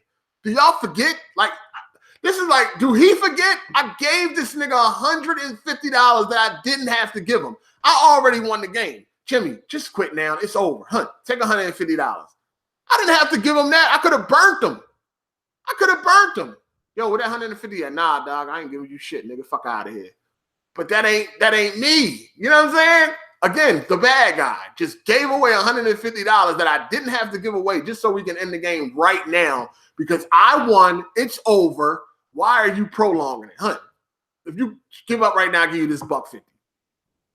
You know what I'm saying? Again, people was coming at Jimmy. Oh, why'd you do that? You shouldn't have fucking quit.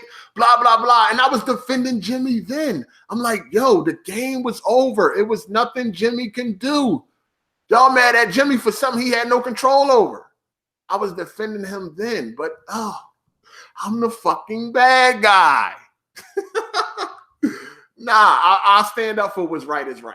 If something is right, I'll stand up for that. If it's wrong, then, you know, I'll have something to say about that. But if it's right, I'm a stand-up dude. I gave him $150. I didn't have to do that. I could have been like, man, I ain't giving you shit. Fuck out of here. Or I could have just sat there and just played it out while everybody's bored because the game's over and just got it like that. But I'm like, yo, Jimmy, I'll give you $150, dog. Just end the fucking game. And paid him. And then even at that point, people was like, yo, you shouldn't have paid Jimmy. You know what I'm saying? So it's not like, oh, that's the thing. That, you know, it's not like I had like this hidden agenda against Jimmy. The problem I got with Jimmy now is he lied, right? He fucking lied about who he voted for. He tried to say he didn't. He did. Jack move, had to fucking expose him. That was the motherfucker. That's my issue with Jimmy. Other than that, he's my motivation now. All right, he's my fucking motivation. Shout outs to Brown and Proud. He said, BG is arrogant and soft as a marshmallow. Couldn't stand you. Were the star of his own show. Facts. Act mature, yeah, he be blocking people here. You have a successful podcast and this shit fire and he can't get over it. He definitely was jealous. But you know what I'm saying? I'm sticking up for the team. You know what I mean? I'm sticking up for Jimmy, but yet I'm the fucking bad guy and shit. You know what I'm saying? So I'm gonna tell y'all when I knew shit was crazy. Y'all, this is when I knew my days was numbered on Weapon Wheel Podcast. This is when shit, it got to a point where I started to get blamed for everything. If there was toxic people in the comments, they were my people. If there was a bunch of dislikes on a video, it was my people. Remember, I started getting blamed for everything. Everything was my fault. This is when I knew that my days are numbered here. This is when I knew. Somebody donated, I can't remember who it was. Somebody donated for me and Jimmy to play Injustice 2. Right? For some reason, Jimmy was upset about it. And you know, I think he was upset about it because I think the original game was Dragon Ball Fighter Z. But I never played the game. So it was like, yo, you're going to beat me. I never fucking played that game. What fun is that going to be? I never played it. Don't own it. You've had it since release. How about we pick a game that we both have played? You know what I mean? So we ended up going with Injustice 2. This is the game we both have. I don't really play the game no more. You don't really play the game, but we are both familiar with the game. Let's do Injustice 2. So we did Injustice 2. So the video is still up on my channel. We play Injustice 2. And we played 5 matches. It lasted like 4 to 5 minutes. It was very quick. It was over quick. Clearly, we are getting over on the person that fucking donated. Like, it was over so fast. It's like, who would pay for this? You know what I mean? And I knew that shit wasn't right. You know what I'm saying? You can hear me on the video. I say, Jimmy, do you want to keep playing? He like, nah, I'm cool. I'm done. I'm like, we can go to 10. Like, we can go to the best out of 10. Like, I ain't doing that. We can play. He like, nah, I'm done. I'm cool. I ain't playing no more. I knew that we was like ripping the person off. Like, that shit was not cool. But you can hear me on the fucking video that's still up on my channel right now telling Jimmy like, yo, we can keep playing. Jimmy like, no, I'm not playing. Okay, cool. What the fuck can I do? He said he ain't playing. He ain't playing. This is when I knew that my days was fucking numbered. BG sees what happens. I'm not sure if it was later on that night or it was the next day. BG comes into the group chat. Yo, now, at me. He's talking to me. Yo, like, that's fucked up what you did. Y'all can't do that, man. Y'all only played fucking 5 matches. Like, y'all gonna have to finish or some shit like that he was saying. He was coming at, but all of it was directed towards me. And I'm like, BG, you can't get mad at me. No, not this time, nigga. You can't get mad at me. I was like, listen to the video. I was like, Jimmy said he did not want to play no more. You know what the fuck BG said? This one I knew shit was damn near over. BG said, Hard8, when you start listening to what people tell you. What? What? Hold up. When do I start Do you not realize I am in Georgia and this nigga is in New York City? Do you not realize we are approximately 1,500 miles away? Do you not realize this nigga is not sitting on the couch right next to me? Do you not understand that?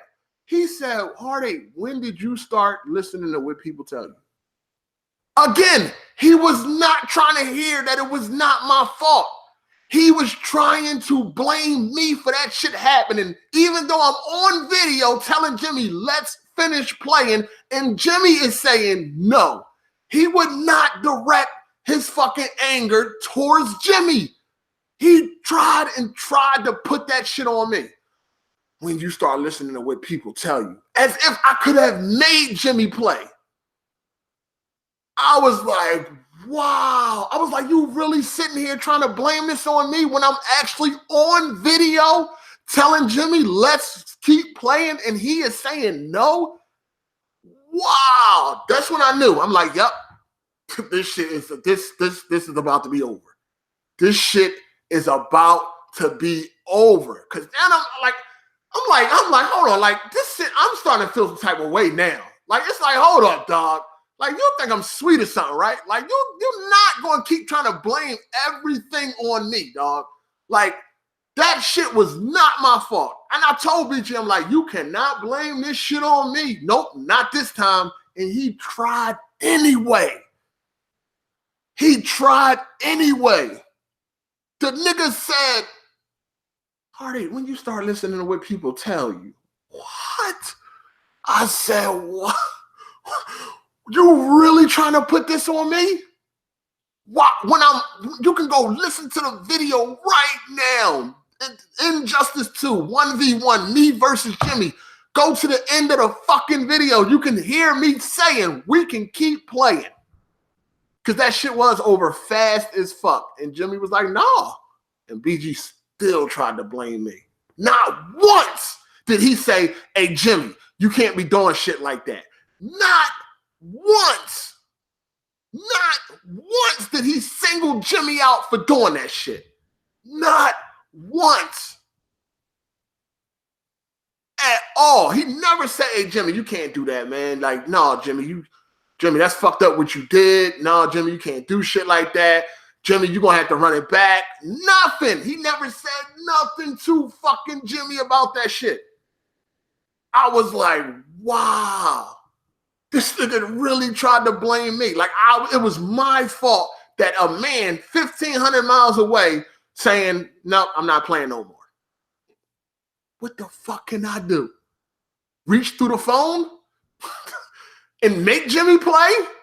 What? What do you want me to do? Offer him a cheeseburger? But you know what? That might have worked. That might have worked. He might have kept playing if I offered him a cheeseburger. That might have worked. That might have worked. I should have tried that. But like on some real shit, what the fuck was I? Yo, he tried to blame me for that shit. This now is at the point where I'm like literally getting blamed for every fucking thing now. Bad comments, Hard8 people. Toxic comments, Hard8. It's Hard8. It's all Hard8. It's all Hard8. I don't see this on nobody else's channel. It's Hard8. Hard8. Nah, stop it. Stop it. Make no mistake. I ain't trying to play the victim. There's times where I had issues, but I'm just telling y'all like it is. We get to the taxes thing, right? The taxes. BG like, y'all not going to get, I got to pay taxes. Y'all not going to get paid the upcoming month or whatever like that, right? Okay. I started, this is what happened. This was a joke that went left. When BG said that, I said, well, shit, I ain't showing up then. I'm going to be going the whole month, right? Everybody start laughing in the fucking, in the hangout, except BG. And at this point in time, it seemed like BG was not, he didn't like me joking with him no more. Because remember, he got mad when I was joking about him catching the bus or not having a car or license or some shit like that. Remember that? Remember he got upset over that, and that started out as a joke that got like a little bit heated because he got mad. And this was the taxes thing. I was like, yo, I ain't showing up. This shit, right? Everybody laugh. You know what I mean? He gets mad. So once he get mad, I get mad. Like now, and I'm like, well, fuck you, and you know the taxes. I ain't gonna show up. Whatever. We going back and forth. Never once did I say, BG, you trying to look like a hero because you took the taxes. That's not what the hero part came from. He was trying to look like the hero and the good guy through the whole part of me exiting. He was trying to look like the good guy. It was the part, when I brought up the hero shit, it was the part where he said that he was paying for the game, the giveaways out of his own pocket. All right. So when we first started doing the giveaways, shout outs to Floyd Mayweather. He said Antonio Holmes is looking for BG to prove he's real. When we started the Patreon, when we started the giveaway, the deal was I'm going to take $10 out of each. I'm going to take $10 from each of y'all to pay for the giveaway. Okay, cool. No problem. Every month, he was taking $10 away from us, from each of us, to pay for the giveaway. Cool, no problem. Somewhere along the lines, allegedly, he stopped taking the $10 from us and he started paying for the Patreon out of his pocket. Now, this is something he never told me. He never told us. Well, I know he never told me. He may have told them because they did have another secret chat that I wasn't a part of. They had a whole nother chat that I was not a part of. Was it a secret? Maybe it's not a secret because I knew about it. So I guess it wasn't a secret. But they had a whole chat that they was discussing shit behind my back. You know what I mean? It was me against the podcast at this fucking point, right? It's me against the fucking podcast. So maybe he discussed it in that other chat they had, but he never told me, hey, I'm going to stop taking money from y'all and I'm going to pay the giveaway out my own pocket. Now, this is I'm saying allegedly because I don't even know if he really even did that. That's what he said.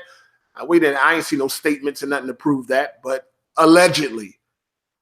So the reason why I said, oh, now you're trying to play the hero and look good, because I said, if you did that, why you never told us about it? And if you did that, why are you bringing it up now? Oh, you bringing it up now because it fits your argument and it makes you look like the good guy. Like, yo, I've been doing all this behind the scenes and I even took money out my own. I even took from my own money to pay for the giveaway. Y'all wasn't even paying the giveaway no more. That's why I felt like he was trying to be the hero. And he was trying to be the hero and the good guy in that whole shit at the end. Yeah, I mean, all of that, yo, I'm still going to support Hard 8. I'm still going to watch. I'm going to watch his podcast if he does one. And I'm still, all that shit was to look like he was this more mature. He was the better guy. And he was being the more mature one in this situation. All that shit was fake and phony because according to like what he said on Wingy, he's never watched AGS podcast. So all of that shit was a lie. All that shit was fake, phony. And I told y'all when he was saying it, all that shit was fake and phony. Nigga was just trying to perpetrate this dude that he ain't. That ain't him. It is what it is. You know what I'm saying? I knew all that shit was fucking fake. So the last problem we had was with me and Kid Smooth, right? And by this time, I'm not gonna lie, I was halfway done with Weapon Wheel. When he tried to blame me for some shit that Jimmy did, when he refused to fucking confront Jimmy and try to put it all on me, even though I'm clearly on videos saying that we can keep playing, and Jimmy is like, no, I quit. and he tried to put that shit on me, I kind of knew it was coming. It was soon. I knew it was coming.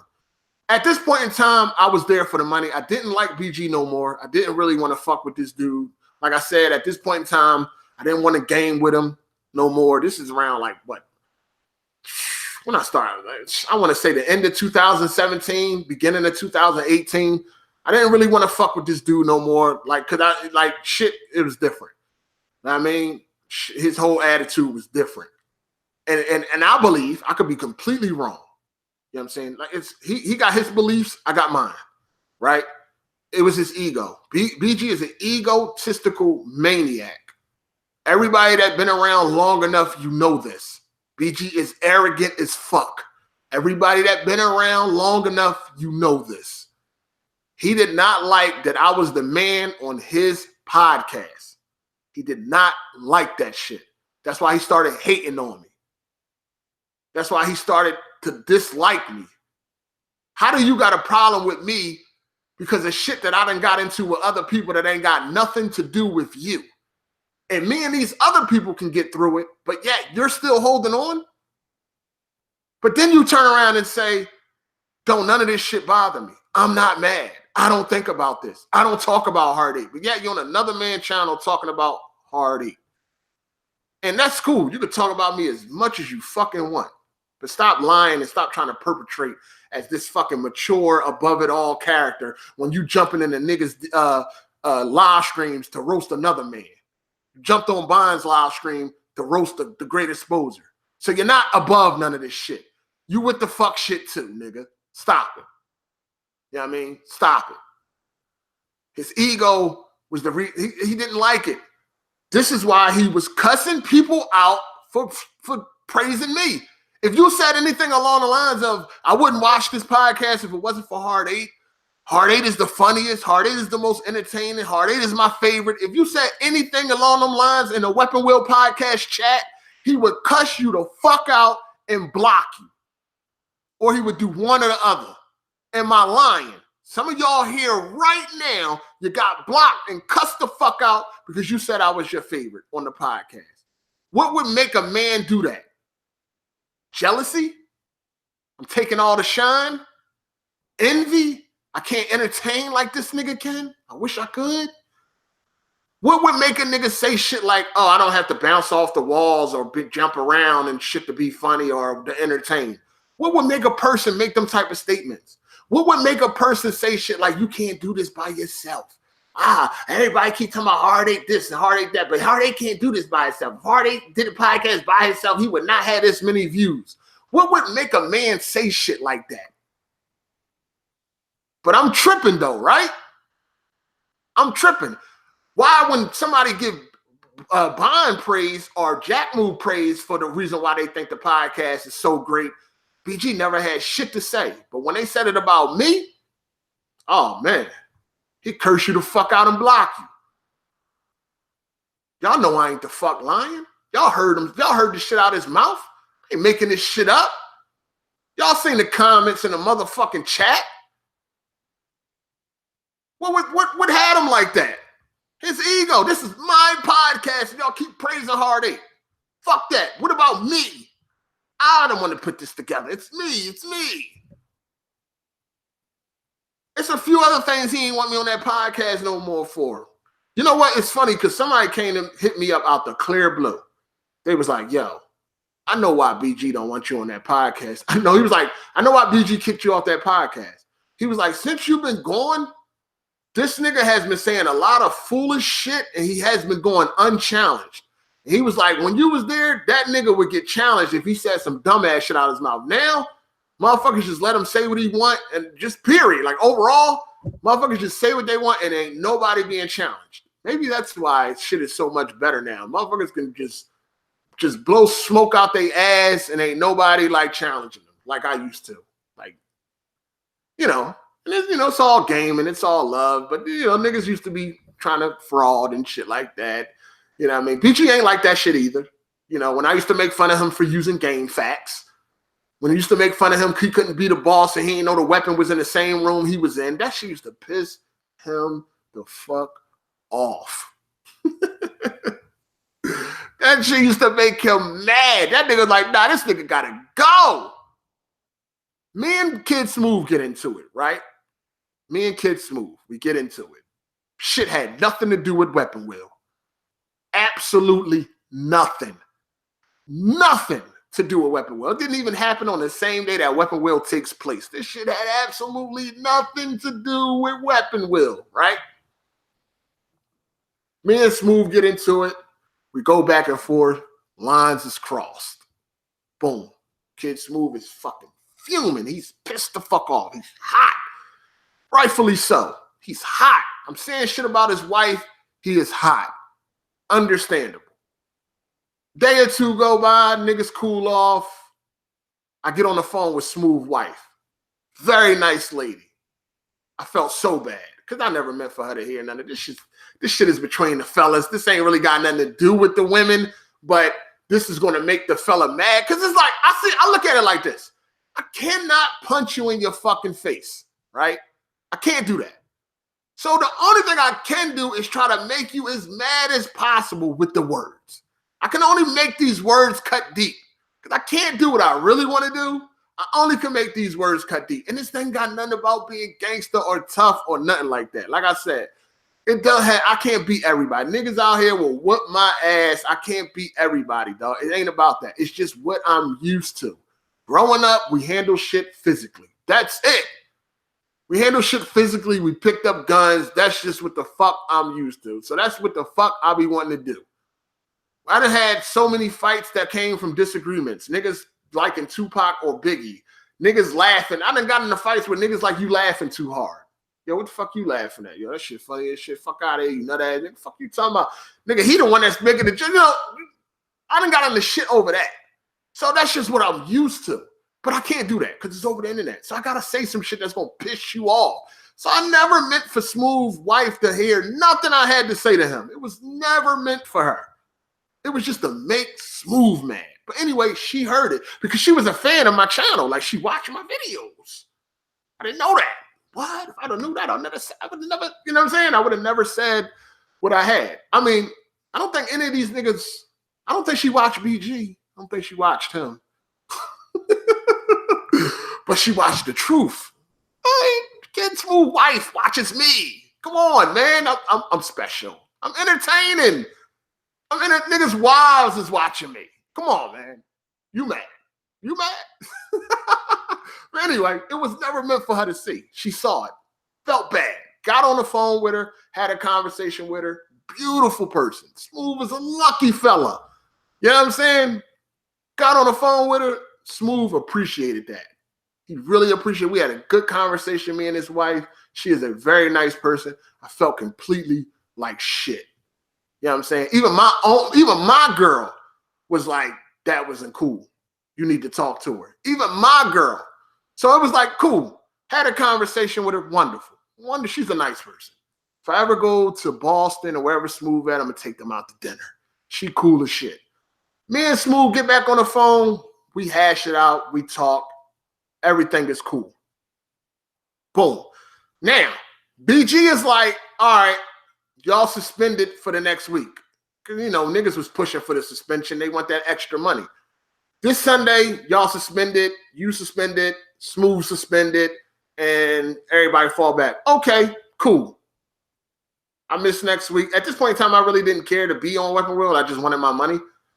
But missing a week, that's fine with me. It'll work out for everybody. Cool. We're done. Moving on. Few hours, and I even made a video about it, letting everybody know, like, yo, I'm suspended for the next week. Whatever. It is what it is. Cool. Moving on.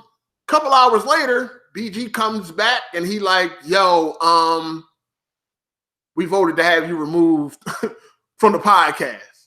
I'm like, what? Y'all voted where? Like, I'm in the chat. Where this vote go down at? Like, all this shit went down behind my back. Like, I wasn't even there to defend myself. Like, all of this shit went down behind my back. We voted to have you removed. Where the fuck y'all vote at? They got that. They had that other chat. That other chat that they was in that I never got invited to. And they had that chat for a while, too.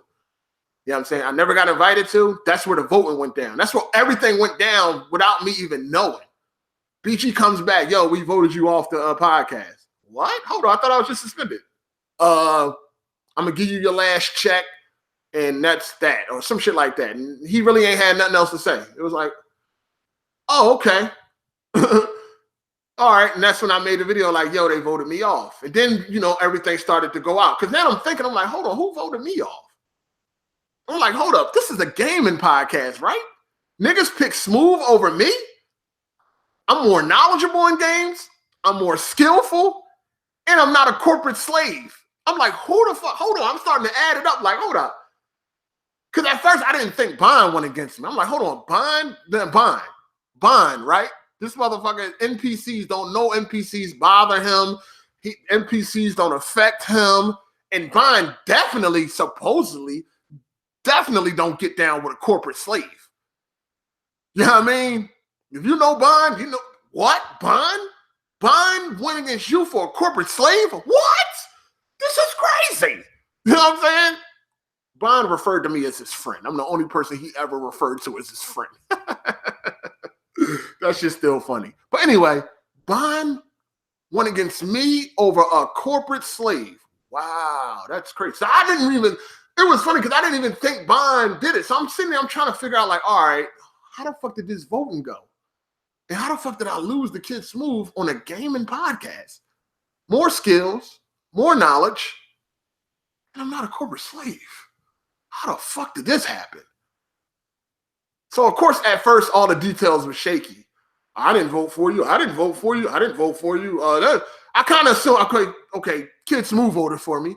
And I assumed BG voted for me. But I'm like, so Jimmy was the tiebreaker. Because that's what I initially thought. I'm like, Jack didn't vote for me. Bond didn't vote for me. Jimmy was the tiebreaker. But then Jimmy was like, I didn't vote for you. So I'm like, oh shit, Bond was the tiebreaker? And I think I mentioned this in the video. I was like, Bond was the tiebreaker? Whoa, I was shocked. I'm like, what? Bond? Hold up. Don't no NPCs affect him? Like, what? How that happen? What the fuck is going on?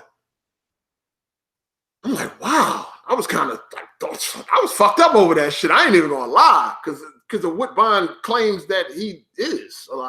Claim the way he rocks. He claims to be this one guy and doesn't give a fuck about an NPC, and we're all NPCs, and an NPC can't bother him and nothing like that. But yet, wow, money really changes niggas, right? So I'm like, damn. So then Bond go on Twitter and he like, well, one person didn't want to be there and one person did. So that's who I voted for. And I'm like, what? No, I did want to be there for my money. I didn't want to be there for other reasons, or reasons that you may have wanted me to be there for. But yes, I wanted to be there for my motherfucking money. Absolutely. You know what I'm saying? I wanted to be there to get paid. So I'm like, wow. Bond, what I said affected Black Bond when that's not supposed to happen. And Kid Smooth is a fucking corporate slave. What is really going on? What is really going on? So then you think, and BG never told me why he voted for me, right? So now you think, why did BG vote for me? I don't even know. I still don't know why BG voted against me. You know what I mean? Because he easily could have just said, yo, ain't nobody leaving, and Kid Smooth, you'll cool down. Because right after that shit happened, me and Kid Smooth squashed the situation.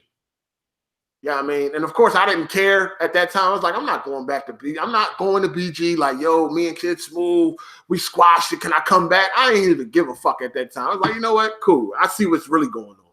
Like, why do I want to be around a bunch of niggas that is all against me and shit? You know what I mean? This is why I had a problem with fucking Jack Move. Because Jack Move was supposed to be the homie, but he let them niggas bamboozle him and shit. Jack Move was like, I didn't vote. Well, that's just like voting, player. Well, I couldn't vote. They told me I couldn't vote because I was cool with you. I'm like, hold up, but fucking BG was cool with Kid Smooth. Why was he allowed to vote? And I had a problem with Jack Move because Jack Move didn't put up no fight for me like I would have put up for him. I would have never went for that if that was me. I'd have been like, what? I can't vote for... I would have said, if I can't vote for Jack Move, then BG, you can't vote for Kid Smooth because you cool with him. And Jimmy, you cool with Kid Smooth. You can't vote for him either. Like, if that was the case, Jack Move let them niggas bamboozle him, or he really didn't care, or whatever, however it went. Maybe he was looking at the money too. Dang, that's extra money Hard8 out of here. That's how I felt. You know what I'm saying? But he didn't put up no fight like I would have. You not voting is just as bad as voting against me. Like, you not voting, you voted against me, dog. You know what I'm saying? He like, my vote wouldn't have mattered. His vote wouldn't have mattered. So the whole house was on Smooth side, and they was against me. Why? Why though? I just gave Jimmy $150. Why you mad? You know what I'm saying? I just gave you $150. Why you want me off the podcast? What's going on? What's been going on behind the scenes? What's been going on in this secret chat? This nigga's mad because I dusted y'all in Monopoly 2 weeks in a row, even though the second week y'all tried to fucking team up on me and I still beat y'all niggas? Is niggas mad that I won $860 in like 2 weeks? What's up? What's really going on? This is a gaming podcast, right? How the fuck is Smooth getting picked over me when it comes to gaming?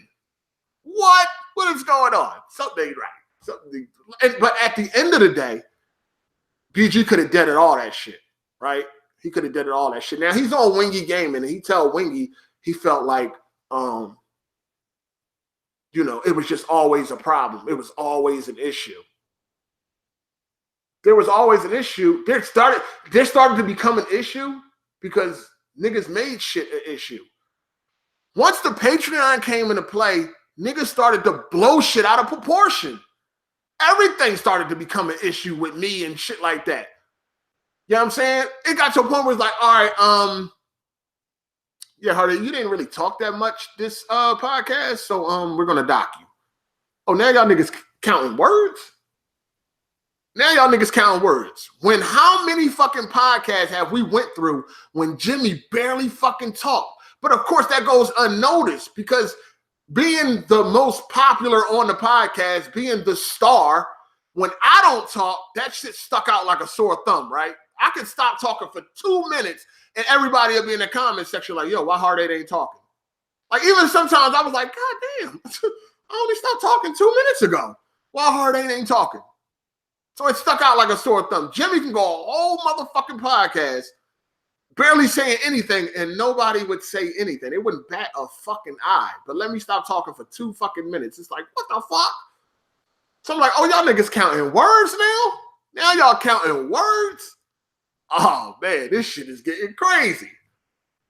It's like everything became a huge issue now once that Patreon became in, because it's like everybody is looking for a reason to dock somebody so they can get more money on their check.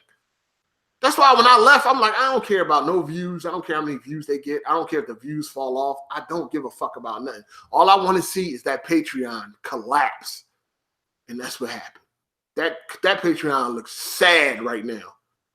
And this ain't about being bitter or mad or anything like that, because I'm making more money by myself than I was on Weapon Wheel.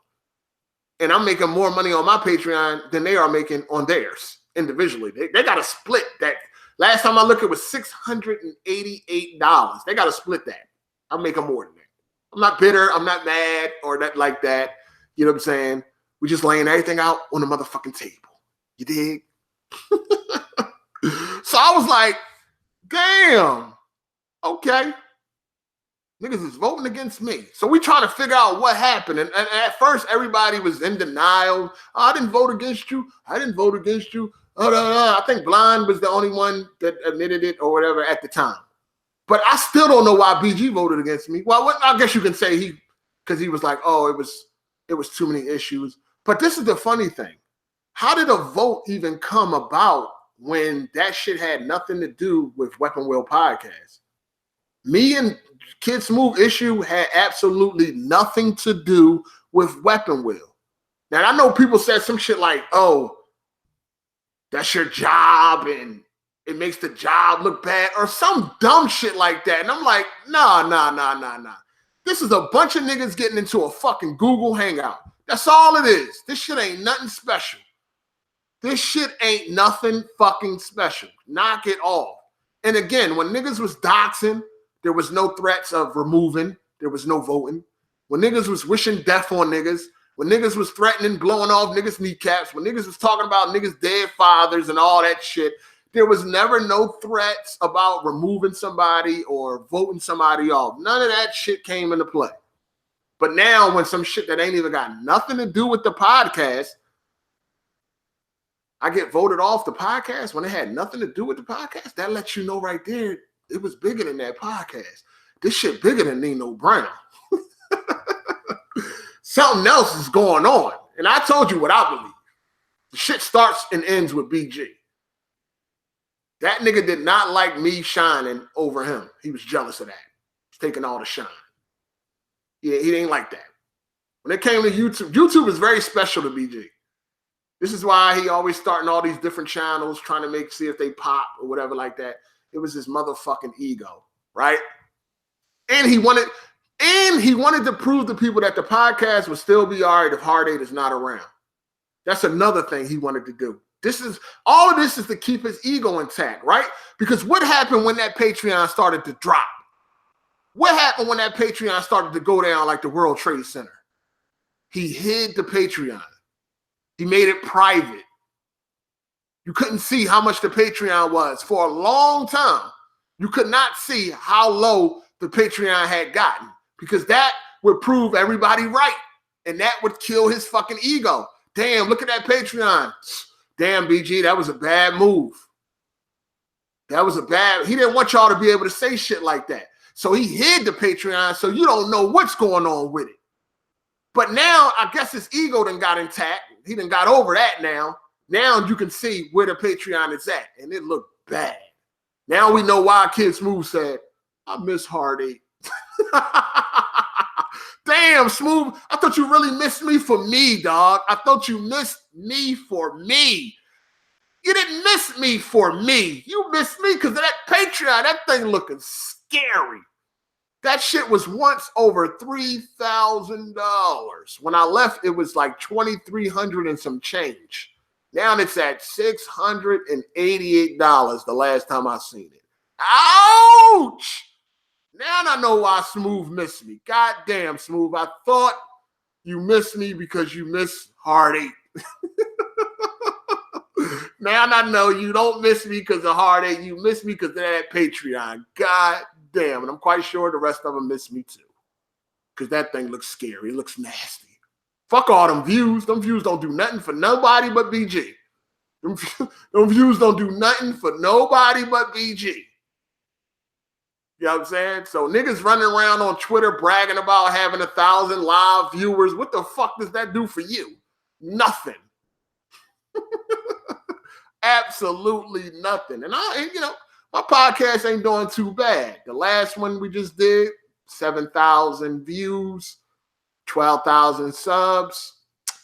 I got a bunch of nobodies on my podcast. No disrespect to my panel, but like 4 of my niggas don't even do fucking YouTube. Like I got nobodies on my joint. When it comes to YouTube, I have nobodies, and we still not too far behind a channel that has 83,000 subs.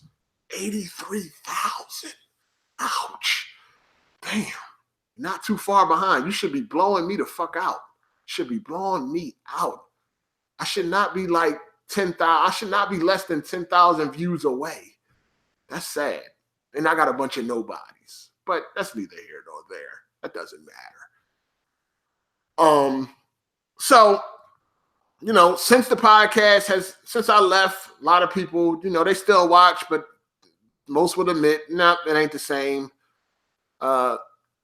since you've been gone. And definitely looking at that Patreon, it ain't the same since you've been gone. Wingy asks, this is another thing. Wingy asks BG, he said, is there any chance that y'all can put this to the side and basically have a reunion episode? BG was like, no. And my question is, why not? I don't want it to happen. Like, I wouldn't agree to it if it did, but hypothetically speaking, why not? Because none of this shit bothers you. You're not mad. It never bothered you. It don't affect you. You're unaffected. It means nothing. Nothing. You don't even think about it. You don't talk about it. You don't do none of that. Why are you so mad? Me and Kid Smooth got over what we went through, And I was talking about his wife. You know what I'm saying? And he was bothered by that. But we still was able to get past that. How can somebody that's not bothered by nothing not get past the bullshit? At this point in time, right? I can get past the bullshit with BG. If he admits that it was his ego that drove everything out of whack. But we know he would never admit that. And the reason why he don't want to do no reunion episode, like an episode I come back for one episode, the reason why he does not want that to happen, again, his ego. Because that would probably be the most viewed episode, right? Let's just be real. Everybody's going to tune in, would tune in for that. And if that shit got the most views or the most live viewers, oh man, that shit would bruise his fucking ego. He don't want to be reminded. He don't want that. He don't want nobody to be able to say, damn, man, look what happened when Hard 8 came back. He don't want you to be able to say that because that shit is going to bruise his ego and he needs to keep that shit intact. So he would rather that not happen. Really? Think about this. If I'm able to, if me and Jack Move was able to fucking patch things up after he tried to dox me, after he wished death on my family and shit like that. If me and Smooth was able to patch things up after I said something about his wife and all of that shit, what the fuck has happened between me and BG that's unpatchable when we were able to patch up some crazy shit between me and Jack and me and Smooth? Ask yourself that. What has taken place between me and BG that has been like, no, that we could never patch things up. He did this or that. What? The fucking IRS shit? Like I said, that shit started out as a fucking joke. He got mad, so I went left with it. You know what I'm saying? But I was really just joking. When I said I wasn't going to show up the whole month, I was just playing around like I really was. And everybody else, I guess, got it because they laughed. But he got an attitude over it. So now I started fucking with him about it. Like, yeah, well, nigga, I don't care type of shit. Because he got mad at shit. And then he was getting mad a lot. So that's when I was telling him, like, yo, don't play with me from now on. I won't play with you. I really ain't got nothing to say to you at all. You know what I'm saying? So in closing, as far as this goes, I believe he can believe what he wants. I believe what I want. I believe that it was his ego. And I laid out why I think it was his ego. I laid out the evidence on why I believe his ego played the part in this shit. Because he started hating on me. He started cussing out people and blocking people. Anybody that would praise me for the podcast success, he would curse you out and block you. So that's kind of the only thing I can come up with on why he started doing shit like that. You know what I mean? He wanted to get praised. He started calling himself the big boss because he wanted that fucking notoriety. Like, no, like stop talking about Hard 8 and start giving me my respect. You know what I'm saying? I created this. This is my podcast. Give me my respect. You know what I'm saying? So, you know, it is what it is. As far as botting goes, botting. BG has always, see, this is the thing, right?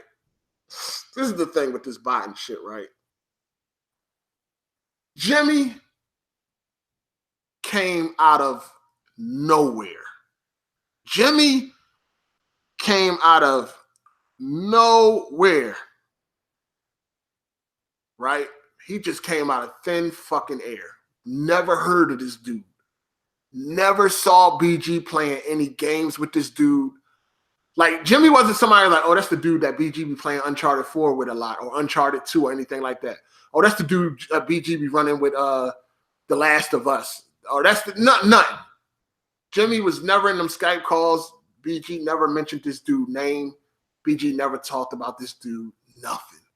One day, this nigga just appeared on the podcast and was a permanent member. It's like, what the? Where'd he come from? Who is he?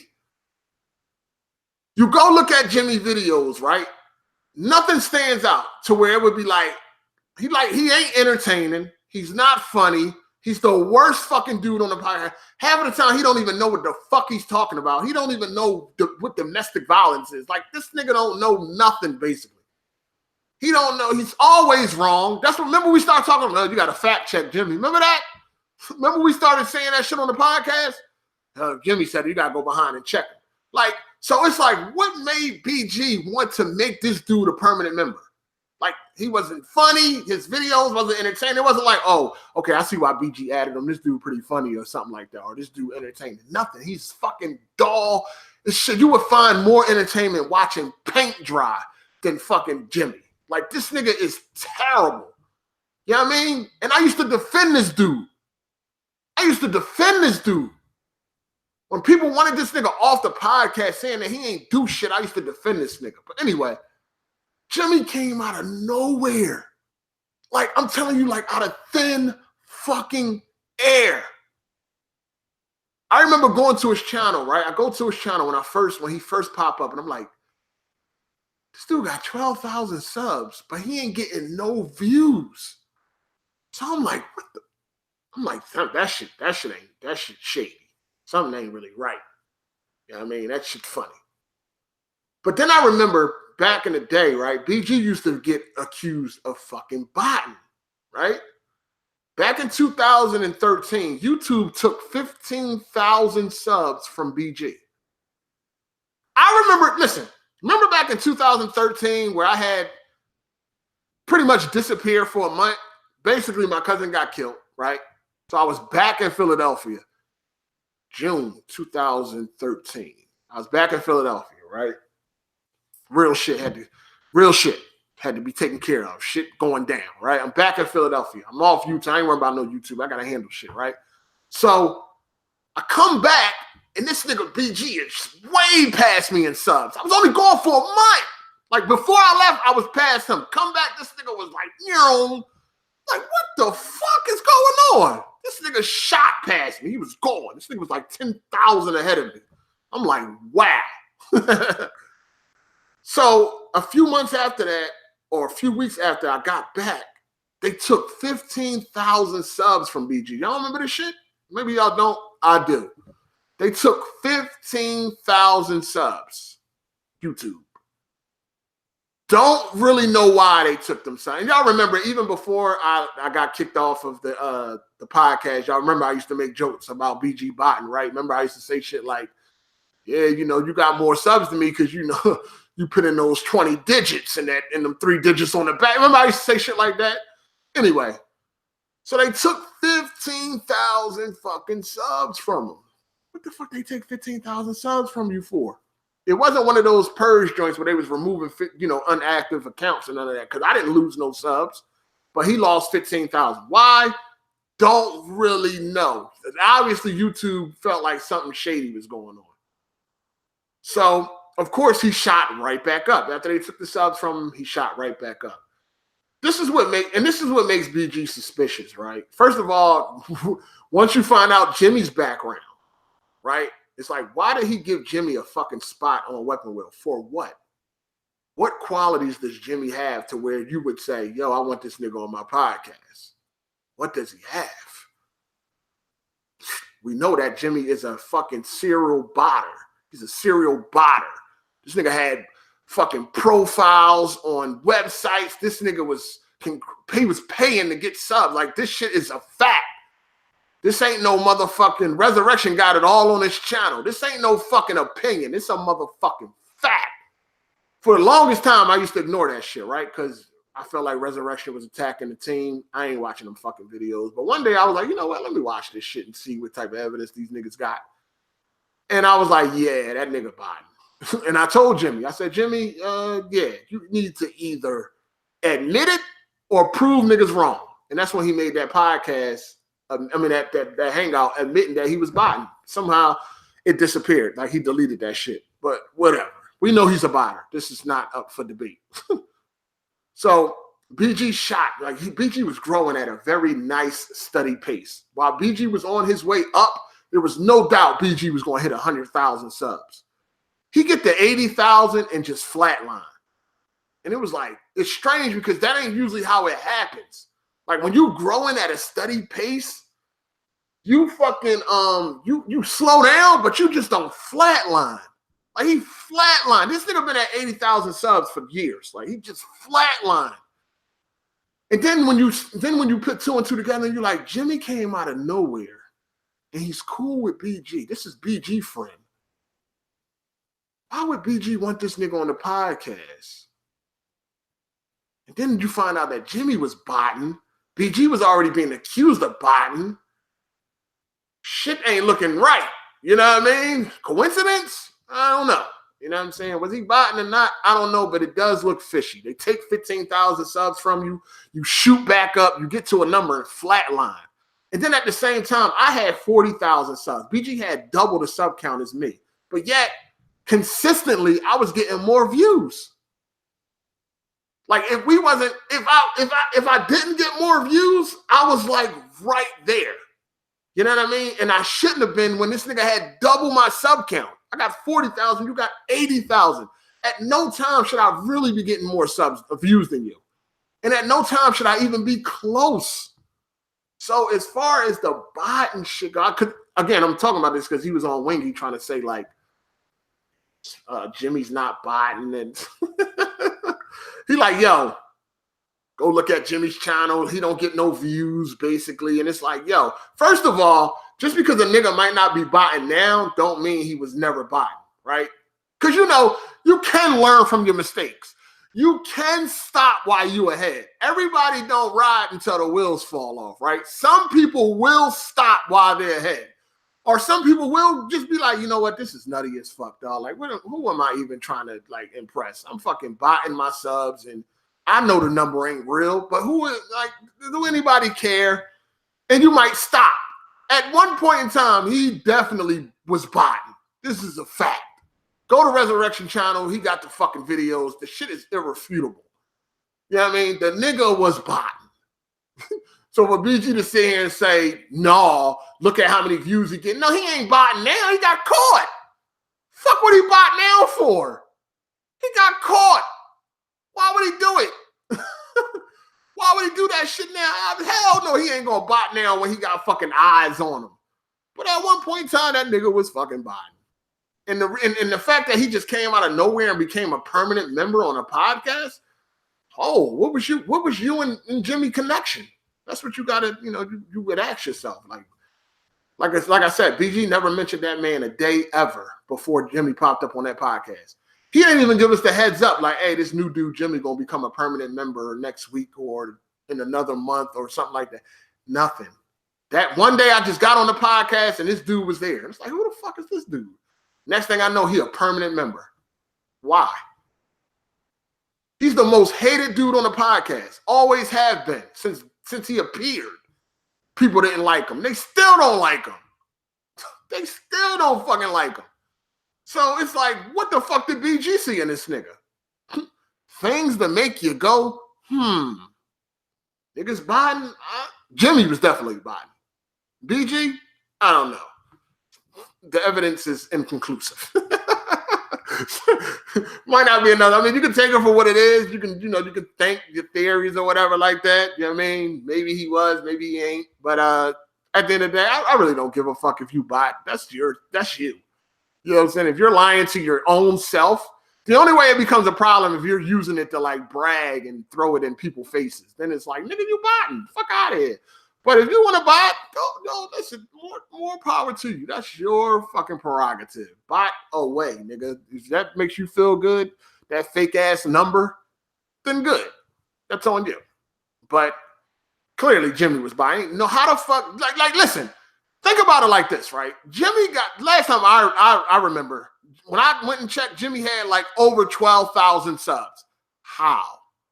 You got people like Jack Move Johnny who live streams every day, who is very active on YouTube. He's part of 2 different podcasts. And he's very active on his own channel.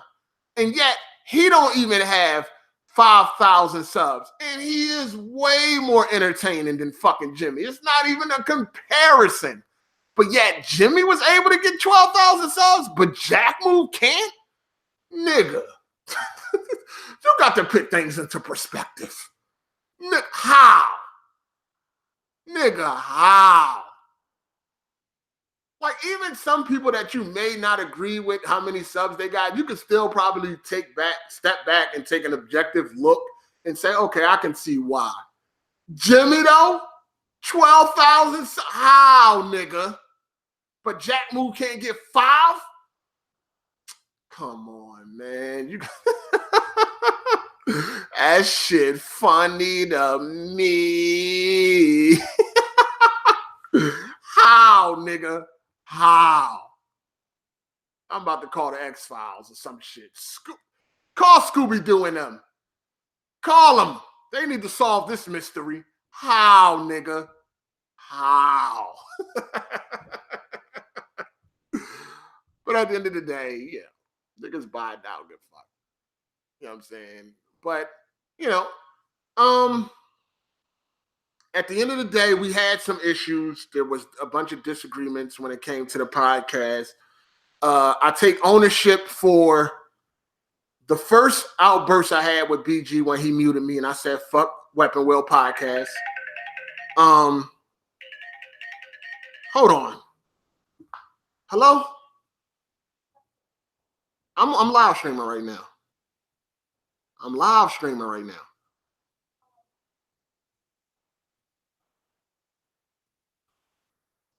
Oh, all right. Everything on point? Oh, all right, cool. Well, congratulations. That's what's up. More money, more money. Okay, I see you. I see you. All right. I might break you off when you get home. Might give you a little penis or something. I don't know. Might break you off a little something. It's like, no. But yeah, I'm live streaming right now. I'm gonna holler at you later. All right. All right. All right. So okay, what I was saying. Yeah. So when it comes to the first problem we had was when I said fuck Weapon Wheel. I take that. I overreacted. I take ownership on that. The Jack move shit the first time where he was fraternizing with the enemy, fucking with Resurrection, and Resurrection was trying to tear down the podcast. I don't take that. I was defending the podcast, and that's all I was doing. So I'm not taking that. The other problem with GLM, I'm gonna take partial blame on that one. I'm gonna take partial blame for that. Again, I was protecting the podcast, but I definitely could have handled that in a different light.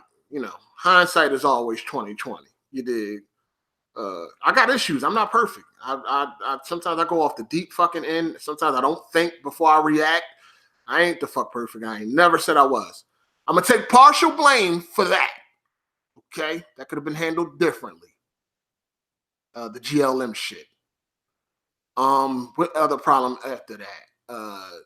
Yeah, so that was the whole Jack move, the doxing and all that. I'm gonna take partial blame for all that. I take partial blame for that. That whole situation. It all stemmed from GLM and the shit he was trying to do. I take partial blame for that. Okay. Also, now what we got next? We got Kid Smooth and the bet thing. Partial blame for that. Partial blame for that.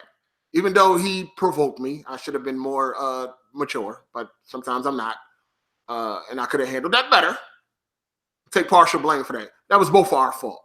When I say partial blame, everybody involved is guilty. It's just not on one person. The last issue with Kid Smooth, partial blame. Partial. Again, that ain't all on me. That ain't all on me. I took it there, but he took it there first because he was threatening. That's how it all started. Like, he was threatening me. He was like, he assumed that I was going to say something about his girl before I actually even thought about saying something about his girl, and he started threatening me, and that's what made me say something about his girl. But whatever. Partial blame for that. What else? The taxes shit, no, right? No. BG took the shit the wrong way. Shit went left. And I started off joking, but he got mad. Shit went left. So I don't know. I'm kind of indifferent about that. I don't know. Maybe you can say I'm to blame for that or whatever. Cool. So now am I missing any issues? Am I missing any? Because I don't be remembering every fucking thing. You know what I'm saying? It's probably a lot of details I left out, but I take partial blame. I'm not taking the blame for the IRS. I don't know. I don't know. Because like I said, he got mad first, so I got mad. He should have took it as a joke, but whatever. I joke a lot. You know what I'm saying? Like, I joke a lot. Everything's a fucking joke. Shit ain't serious. We on the internet to entertain. Everything's a joke. So, but is there any issues I might be missing? As far as behind the scenes go, there was nothing never major behind the scenes. There was little disagreements, but nothing that's like crazy that it was like, yo, somebody got to go type of shit. Like there was nothing never like that. There was some disagreements. I wasn't a good follower. I did ask about my money if it was taking too long, and I don't think I'm wrong for that. It's mine. I earned it. Where is it at? And being though that I got my own fucking Patreon, I don't know. It seems different. My Patreon go through way before the 5th, but I don't know. Maybe I don't know how his shit was going. I don't know. I really don't. Whatever. But yeah. So I don't like as far as they made it out. As far as BG makes it out, he makes it like I was the sole reason for everything wrong with the podcast, and that's another thing, right? So people was like, even though me and Kid Smooth got into it. And then they had nothing to do with the podcast. That still made the podcast look bad and shit, like as if the podcast was a business, or if the podcast was going to get picked up by iHeartRadio or fucking Revolt or some shit like that. Like since I left, that podcast ain't get picked up by nobody. Like it's still a fucking Google Hangout. You understand what I'm saying? And again, prime example of niggas is full of shit. Black Bond was having his corporate slave awards. He had the great exposure on there, and them niggas jumped on that live stream, teamed up on the great exposure, calling them all types of names and all that shit. So niggas ain't above the fuck shit like they want you to believe. BG jumped right in that live stream and started roasting the great exposure, started arguing back and forth with him and all of that shit. So this good guy he be trying to portray and all that, and I'm making the podcast look bad. What about that type of shit? Did y'all not make the podcast look bad when y'all all jumped in it and teamed up against the great exposure? Did Exposure or whatever his name is? No, I didn't make the podcast look bad. And you know what? Another funny thing is now you got Resurrection and Jack Move are not cool, right? This shit funny. Hold up. Shout outs to Jay Harris. He said, I've been following you off and on since that Chris Smooth video. So you know you was the only reason I was listening to Weapon Wheel podcast. Shout outs to you, Jay Harris, but you're probably blocked right now. Shout outs to Alchemist Star. The fact you're addressing this and accepting blame shows you came a long way, following for many years, and this is why I rock with you. Big time growth. I never had a problem with accepting, if I did something wrong. I never had a problem with that. It is what it is. Like, I'm not fucking perfect, motherfucker. Like, everybody make mistakes and do shit and all that type of shit. Like, it is what it is. I ain't got no problem accepting. If I'm truly wrong, I'm fucking wrong. Like, I'm good with that. Like, I don't feel bad. Like, shit, I'm not fucking perfect. I make mistakes. You know what I'm saying? I fuck up at times. You know what I'm saying? I went to prison for fucking up. Like, it is what it is, dog. You know what I'm saying? But, Resurrection and Jack Move ain't cool. And this shit blew my motherfucking mind. When I seen Jack Move tell Resurrection on Twitter, something along the lines of like, I can't fuck with you like that. Plus you keep on attacking the niggas on the podcast. I seen that shit and I said, what? Hold the fuck up. Wasn't that the same shit that I was preaching? And I was looked at as the bad guy. But now you are preaching this same shit that I was saying fucking 2-3 years ago. That was my whole fucking problem with Jack Move. Now it's like he get it. Because he said the same thing to Resurrection. Like, yo, he said some shit along the lines like, I can't fuck with you, man. Like, and plus you keep attacking niggas on the podcast. They not cool no more. Resurrection and Jack Move are not cool no more. I seen the motherfucking tweets and the shit that Resurrection was saying about Jack Move. It wasn't very nice. it made me clutch my pearls. But I'm like, yo, I was saying the same shit. But when I say it, it's looked at as a bad thing. But when somebody else says it, it's cool. That's the same. Like, I don't know. Maybe I built this reputation for myself. But every time, everybody always wanted to put me in this gangster category because of my past and the shit. I used to be a gangster. I used to do some gangster shit. I no longer do gangster shit. I'm no longer trying to be a gangster. I'm not. I'm on here talking about video games and shit like that, right? I'm no longer trying to be a gangster. I mean, but niggas do fuck shit. You're going to get called out for it. Like, that don't have nothing to do with no gangster shit. That's just about respect and shit like that. Niggas always want to tag me with, oh, Hard8, just like fucking Jimmy. Is there so much of a gangster? I'm not scared of you. Anytime somebody tell another man you're not scared of him, you are. And that's some bitch ass shit too. Look, picture me telling another man, I'm not scared of you. Like, shut up.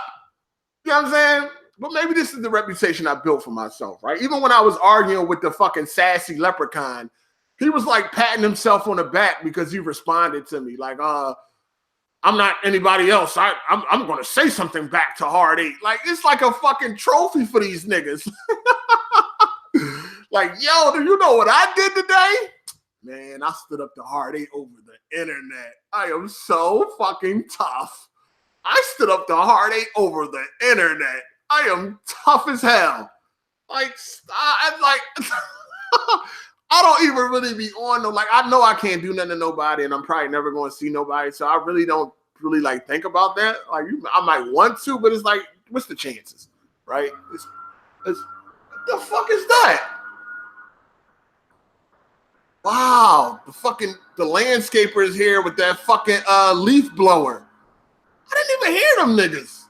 Oh my God. Y'all probably hear that loud ass fucking leaf blower in the background. Oh man. Fucking gay. Anyway, I'm sorry for the noise. Hopefully he'll shut it off soon. I didn't even know they was fucking here. But anyway, yeah. Like, everybody else be on this gangster shit. Like, I don't even really be like on some gangster shit. Like, I truly don't. Like, that's not who I am anymore. Like, I'm not on no gangster shit. I'm not trying to be a gangster over the internet. It's just yes, I come from a different background and I've been through some shit. You know what I'm saying? But that's not really what I'm here for when it comes to the fucking this YouTube shit. But everybody always knows, look at this gang thinks she's a gangster. What are you talking about? Like, you know what I'm saying? Like, I'm really not trying to perpetrate that lifestyle because I'm not doing anything gangster, dog. I'm not doing no gangster shit. Oh my God, this fucking leaf blower. Wow.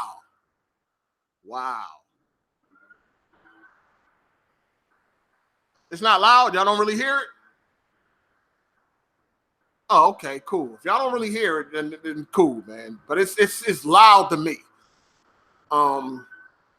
But yeah, I'm not trying to be no gangster, dog. I'm just not. It's just about respect at the end of the day. I just want my respect. You know what I'm saying? I just want my respect, and that's it. Me and BG problem can be rectified if he admits his wrongs. That's it. He keep trying to place blame on me. And a lot of the times it was me defending the podcast. It was me sticking up for the podcast on the major issues. You know what I mean? Major issue with Jack Move, me sticking up for the podcast. Both major issues with Jack Move was me sticking up for the podcast. Major issue with Kid Smooth had nothing to do with the podcast. You know what I mean? Like, it had nothing to do with the podcast. And the time I said fuck Weapon Wheel, that's not really nothing major. And that shit was a long time ago. You know what I'm saying? So when you really round up all of the issues, what actually directly impacted the podcast? The two issues I had with Jack Move and GLM and it kind of was BG too. But that was me defending like the podcast. Like, yo, this nigga trying to get over on the podcast. Or Resurrection is trying to take down the podcast. You know what I mean? And then the Kid Smooth issues, they had nothing to do with the podcast. Especially the last one. If you want to say the first issue had something to do with the podcast because the bet took place on a podcast, then okay. But that second issue had absolutely nothing to do with the podcast. So how did that affect the podcast? So when you really tally up everything, BG is full of shit. He's full of shit. Oh, it's it's just a lot of shit going on behind the scenes. Like a lot of that shit ain't had nothing to do with the podcast. You know what I'm saying? Had nothing to do with it. But at the end of the day, I'm doing better than I was on fucking Weapon Wheel. I got my own podcast. And it's not too shabby. Especially for the people I got. It's not too shabby. You know what I'm saying? And I'm happy with the people I got, except Melon Matt. Melon Matt, that nigga is on thin motherfucking ice. I don't like the way that nigga moving. I'm gonna have a conversation with Melon Matt. This nigga paying niggas to unblock him. I ain't really feeling none of that shit. He too motherfucking friendly with niggas I don't fuck with. I don't really get down like that. I know some of y'all look at that crazy because I know y'all was raised different and shit. Like y'all, like if a nigga shot your friend or some shit, you'll still be cool with the nigga. Like I don't know. That's just not how I get down. But I'll talk to Melon Matt. I'll talk to Melon. You know what I'm saying? But the panel members is cool. I have no problem. I like everybody. Candace is cool. Psycho is cool. Drew is cool. I knew Drew for a long time. He cool. Everybody's cool. I love everybody. I love the panel, man. Ravish, that's my guy. You know what I'm saying? Everybody's on point, man. So I ain't got no complaints. I don't want to go back to Weapon Wheel. I'm good. I'm enjoying watching that fucking Patreon fall. That's it. That's it. Other than that, I don't want to go back. I ain't bitter about Weapon Wheel. It's just that at the end of the day, I just like niggas do fuck shit. You're gonna talk about it. Like I know motherfuckers try to use reverse psychology. Like, oh, he's still talking about this. I own his mind. I don't listen. That coward internet shit don't work with me. See what these niggas really do. What these niggas really want. They want to be able to do fuck shit to you, and they want you not to speak on it. Like, oh, I can do some nut shit to you. But if you speak on it, then I own your mind. Like, get the fuck out of here. You own nothing. I didn't lose nothing. I don't lose no sleep, no money. I'm doing good. I'm well. I'm okay. I got a job. I'm good.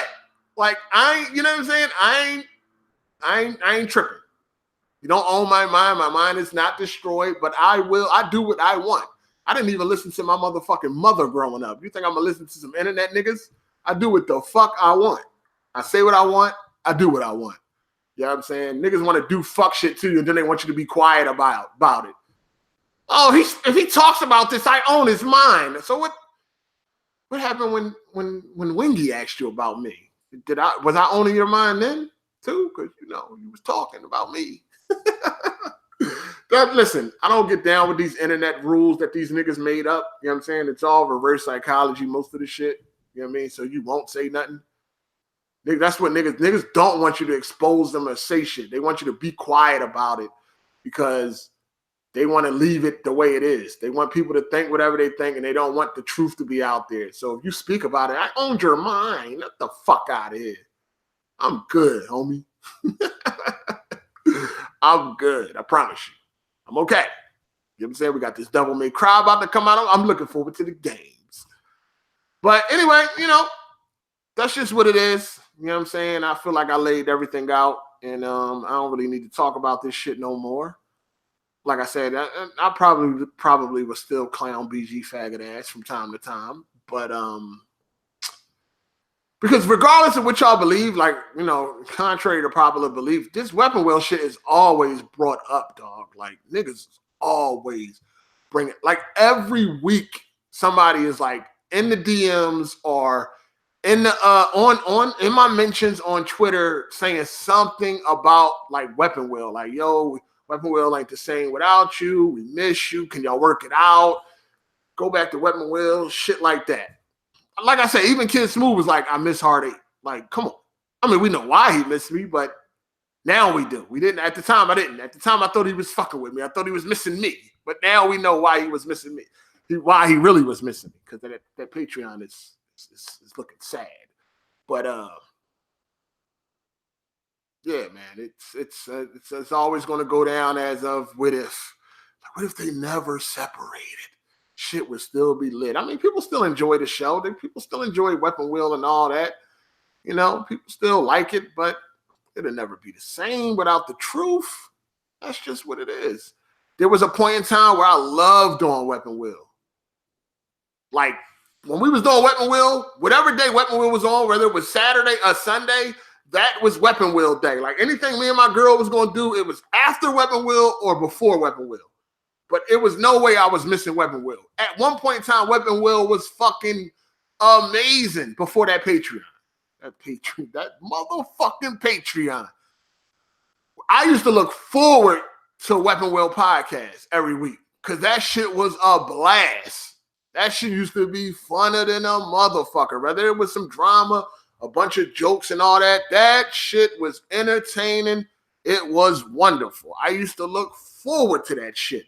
I used to look forward to Saturdays or Sundays. Whatever day it was on, I used to look forward to doing it.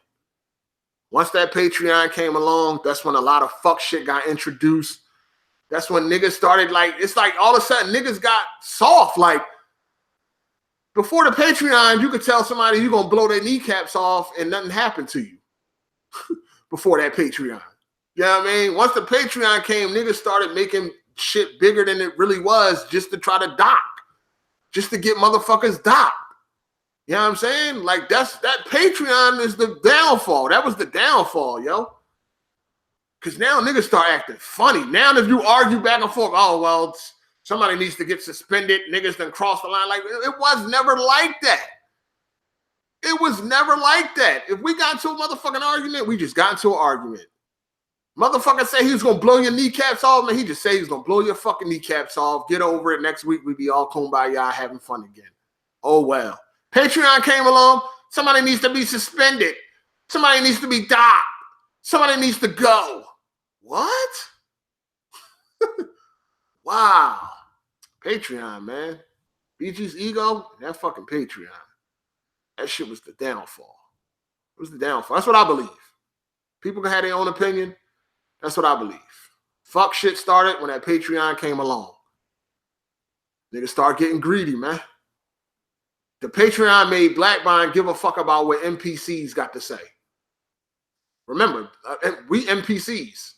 Me saying that I was only there for the money, that shouldn't have bothered Black Bond in no way, shape, form, or fashion. But then it did because of that Patreon. Now niggas done changed. Niggas done got soft and all that shit. This nigga was the suburban savage. What happened to that? The suburban savage, he voting people off? You crossed the line. Black Bond. Black Bond feel like you crossed the line? What? What? Now, if we all know Black Bond history, what? Crossing the line? Shit. It was at one point where a line didn't fucking exist to Black Bond. It was at one point a line didn't exist. But then the Patreon come along. Now you got a tolerance level? Now you got a tolerance? What? Not you. Not the mayor of hate. Not the suburban savage. What? Wow. Wow. Now the Black Bond, you going too far? What? This nigga talk about niggas' dead parents and everything. Now you going too far? Wow. That Patreon changed niggas. That Patreon changed niggas. Ask yourself this. When did I change? I was the same since day one. When did I act different? Ask yourself that. Now niggas got a line that you crossing. Black Bond ain't never had a line. Black Bond is one of the most disrespectful motherfuckers on YouTube. One of the most disrespectful dudes on YouTube. Now he got a tolerance level. Now he got a line. Now you done went too far. I done seen this man disrespect countless amounts of people. What? Now niggas is going too far to you? Wow, that Patreon, boy, that shit changed niggas. Crazy. That's why I was surprised. I was like, Black Bond voted against me? Black Bond? No. The same guy that sat there and said, you know what, Smooth, I probably would have talked about your kids too. What? The same guy that said that felt like I went too far when I talked about Kid Smooth wife? What? That Patreon, that shit had niggas different. But you know, I'm tripping. I'm tripping though. But yeah, at the end of the day, it's over and done with as far as that shit. You know, it is what it is. It was an era that's over. It was a great era. It was at one point in time, it was a lot of fun. I look forward to doing the podcast. I had a great fucking time at times. Is anybody still making highlight videos for Weapon Wheel podcast? You know, what's the dude name? He was making all the highlight videos when I was there. They still doing that? Still got highlights? I don't know. I ain't see none. I'm just saying. When I was there, shit was lit. Shit was definitely lit. Shit was lit. That's all I got to say. But, you know, it's over and done with, man. It is what it is, man. Niggas, I don't know, man. BG's ego and that Patreon, man. That's what it was. Yeah, I mean, ultimately, that's what it was. I take blame for certain things. I take partial blame. I take full blame. But if you really look at it, I ain't never really did nothing that was that. Excuse me. I never did nothing that was that fucking crazy. Like, yo, this shit is wild. Especially anything that had to do with I was doxxed. What have I done that was worse than doxing? Again, people, if there was a 10 commandment for YouTube, number 1 would probably be no doxing. Thou shalt not dox. Right? That would probably be number 1. If it's not number 1, that would definitely be number fucking 2. I have never done nothing as bad as doxing, according to the internet. According to the way y'all treat doxing, because we know, I mean, I haven't seen it.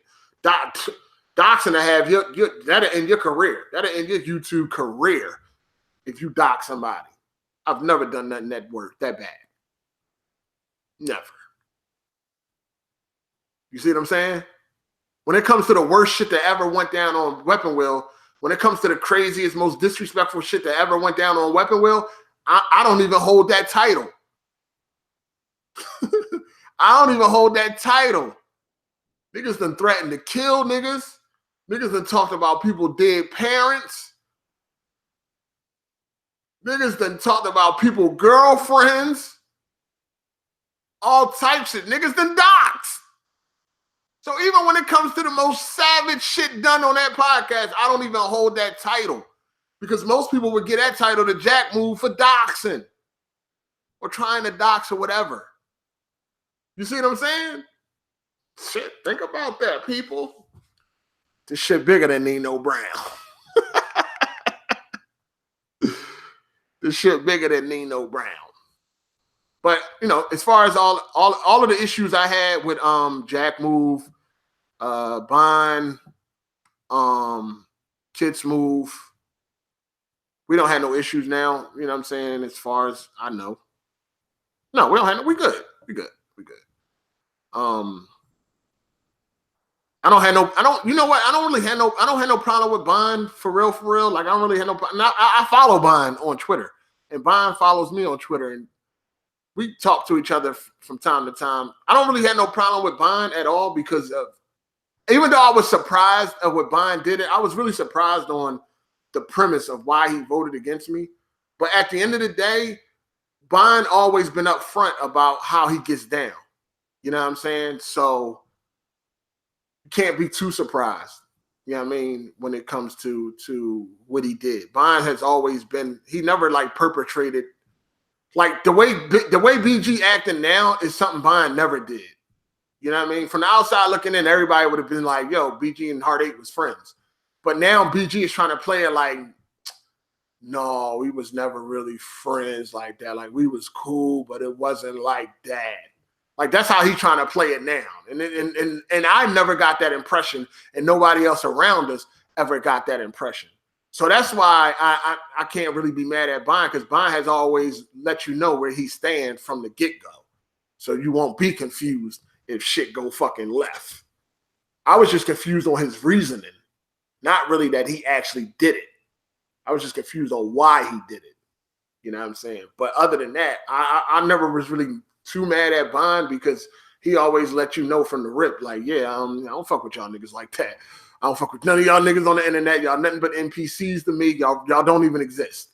So cool. You let me know that up front. Good. That's what's up. And I understand how to handle you. So I don't, I follow Bond on Twitter. So it's all good. You know what I'm saying? And Jack Move is cool. Kids Move is cool. I don't fuck with Jimmy because he's a liar. And y'all know I don't fuck with BG. So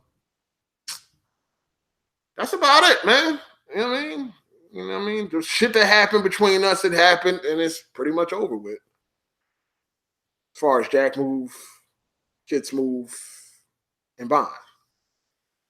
So, it is what it is, people. Any Given Sunday podcast this Sunday, 4 p.m. EST.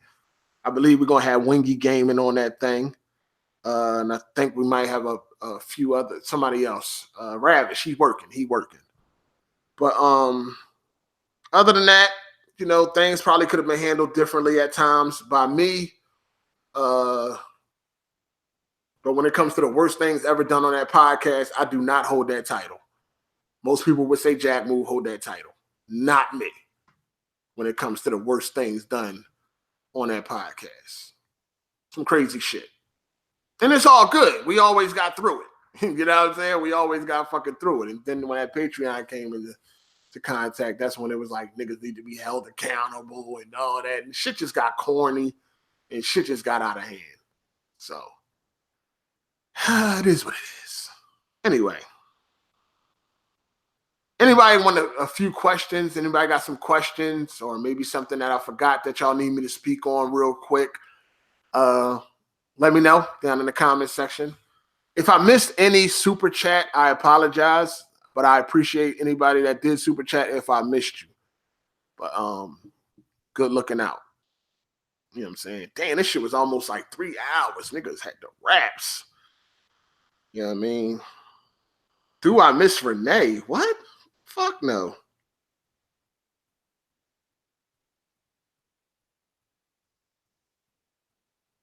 Hell no.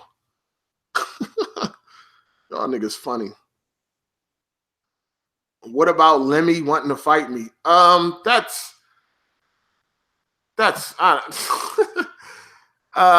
Listen, he knows that I'm in Georgia and he's in New York. Like, niggas kill me with, like, he kills me with that type of shit. Oh, yo, see me or shut up and all. Like, shut the fuck up. Like, nigga, see you how? Go get on a plane? Go book a flight?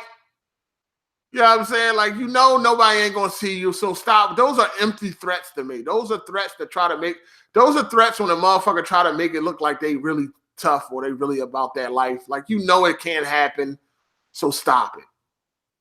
You know what I'm saying? That's like a nigga like, yo, you know what I mean? I'm gonna stop smoking cigarettes when you can dunk on this 15-foot court. Like, a nigga ain't dunking on no 15-foot court, so you ain't never gonna stop fucking smoking. You know what I mean? It's just shit like that. Like, where I'm at. We're not gonna just randomly run into each other. So stop it with the whole see me shit. Like, you're blowing smoke. You're blowing hot air. You know what I'm saying? The fuck out of here. You're blowing hot fucking air, nigga. He knows that. He's just trying to look tough for y'all. It makes him feel tough and gangsta on the internet. You see me. Like, shut the fuck up. Like, we're not gonna run into each other by accident. I'm in Georgia. You're in New York. We are fucking hundreds of miles away from each other. We're not going to run into each other at Walmart or the fucking gas station, nigga. I can't just go down the street and see you. So when niggas make them type of threats, get the fuck out of here. Nigga ain't trying to fight nothing. Nigga just blowing hot fucking air. Believe that. Should never, don't feed into that shit. You should be laughing at that shit. Somebody said, why I block you on Twitter? I don't know. You did something. You did something. Will Next Gen ever be on AGS podcast? Probably not. I'm going to be real with you. Probably not. I don't think so. This nigga Dark Cloud. If Weapon Well asked you back, would you go from time to time? Absolutely not. I'm good. I don't want to go. It wouldn't even be right. When I'm gonna act like I like BG or some shit, like, nah, I can't do it. It wouldn't even pop. That's what happened towards the end of my my run on the podcast. It just wasn't feeling the same no more. Niggas was too funny. I'm good. Yes, this will be going up on my channel. So if you just arrived, you can watch it from the beginning. Did you miss Philly? Absolutely. Shit, you always miss where you from. No, I don't miss Weapon Wheel. Would I be willing to talk things out with BG? BG got to be willing to admit what's the real issue. Because you upset over issues that ain't had nothing to do with you is bigger than that. So what is the real issue? He ain't really saying what's the real issue. That all that shit he blowing out, that's not what's the real issue. Because any issue I got with Smooth that has nothing to do with you. Any issue I got with Jack Move that has nothing to do with you. So what is the real fucking issue? What was the real issue? You know what I'm saying? It's not what he says. Like that's bullshit. Because why would an issue? Why if nothing affects you? If nothing affects you, then why are you mad about issues I had with Jack Move or Kid Smooth? If nothing affects you, nothing bothers you, you don't worry about anything, then why would them issues affect us? You see what I'm saying? It's like if he's ready to be fucking real about the situation, then yeah, we could talk that shit out.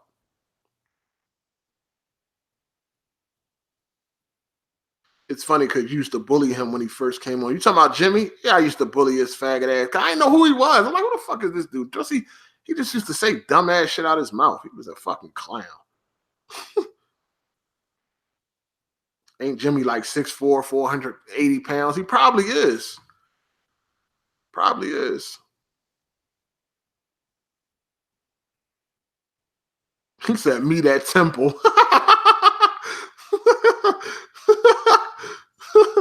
Y'all niggas funny as shit. Meet at Temple. So Smooth really just misses you because the Patreon fallen. That's not a fact. All right. It's more like a joke. Okay. It's not a fact. Listen. Excuse me. I didn't know that the Patreon, I knew the Patreon was falling, but I didn't know it was as bad as it is, right? So one day out the clear blue, Kid Smooth was just like, I miss Hard 8. So at the time, I didn't know that the Patreon was as bad as it was. So I just took it as like, to me, it was like a huge compliment and shit like that. I also was like, damn, how the big boss man gonna feel about that or whatever like that. And I just took it like it's a compliment and shit. You know what I mean? Like, because I was lit on the podcast. Shit was a lot of fun on the podcast.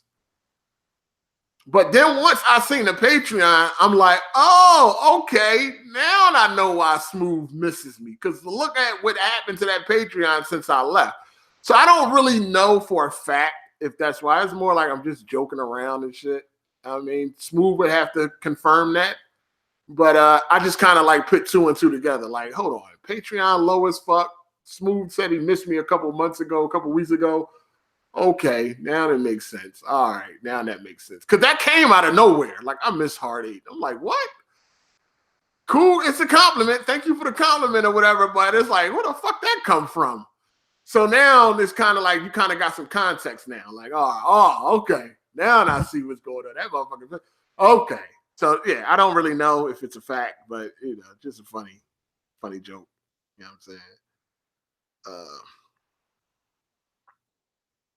What do I have against Jimmy? He lied. He's a liar. So that's pretty much it. But he's motivation. Jimmy. I look at Jimmy when I feel like I want to quit this diet. When I feel like I want to quit this diet, I just look at Jimmy video. I see that his fucking chin is in his chest. I see this big dude looking like a sardine in a fucking can.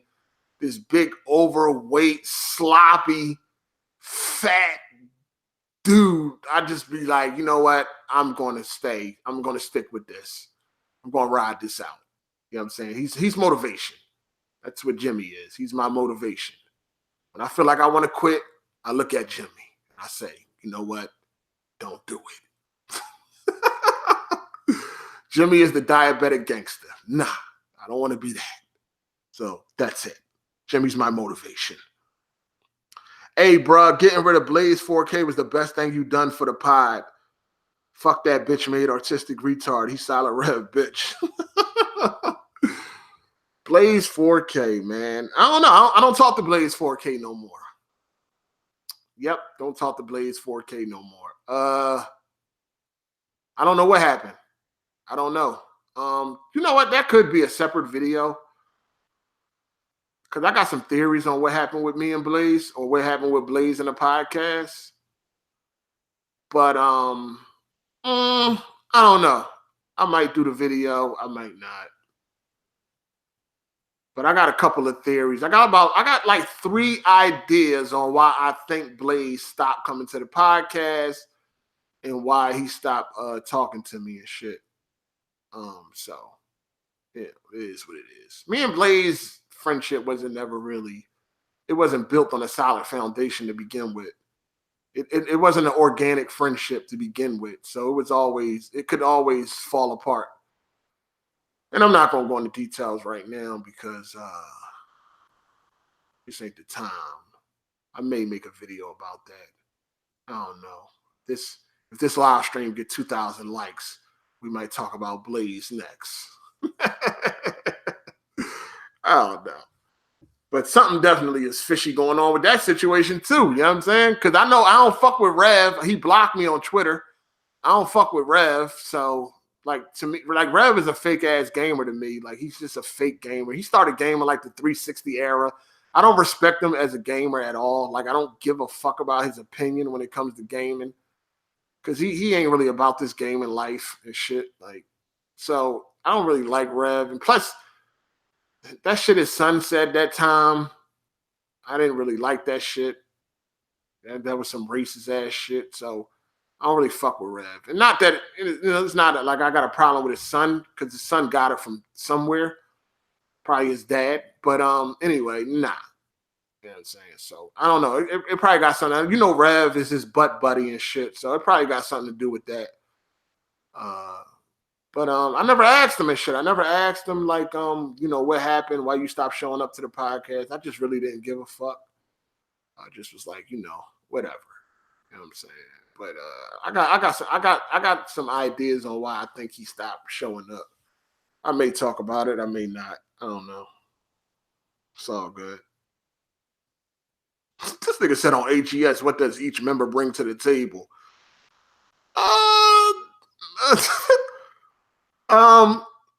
Shit, I'm gonna tell. Listen, this is how I pick the podcast members, right? I'm gonna be 100% real with you on how I pick the podcast members. I pick the podcast members based on if y'all had a job or not. I'm gonna be real with you. After the Weapon Wheel podcast, I was like, I do not want to fuck with niggas that don't got a job. Real talk. That's how I picked the podcast members. If you did not have a job, I didn't want to fuck with you. Because I did not want, like, money to be an issue again. Money was one of the major problems with Weapon Wheel podcast.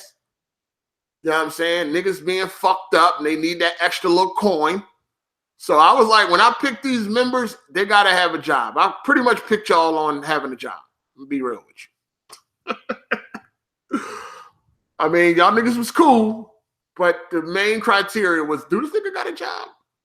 And everybody is very well off that I picked. So niggas was like, yo, we don't give a fuck about that money shit. You know what I'm saying? We just here to have some fun or whatever. And I was like, you know what? These are the niggas I can fuck with. I'm gonna be real. I'm gonna keep it 100. I'm gonna keep it 100. BG definitely ducked from a nigga on Twitter. That nigga ain't know that nigga was from New York. He thought that nigga was bluffing. That nigga BG talking about you wouldn't say that shit to my face. That nigga was like, yes, I will. We can meet right here. BG was like, all right, set it up. That nigga really showed up, and BG pulled the coward card. Oh, you really went there? I owned you. Y'all know how these cowards do. But yeah, I'm gonna keep it real. That's how I pick niggas. That was my main like criteria and shit. Like niggas gotta have a motherfucking job before I fuck with them. Cause we're not gonna deal with this money shit no more.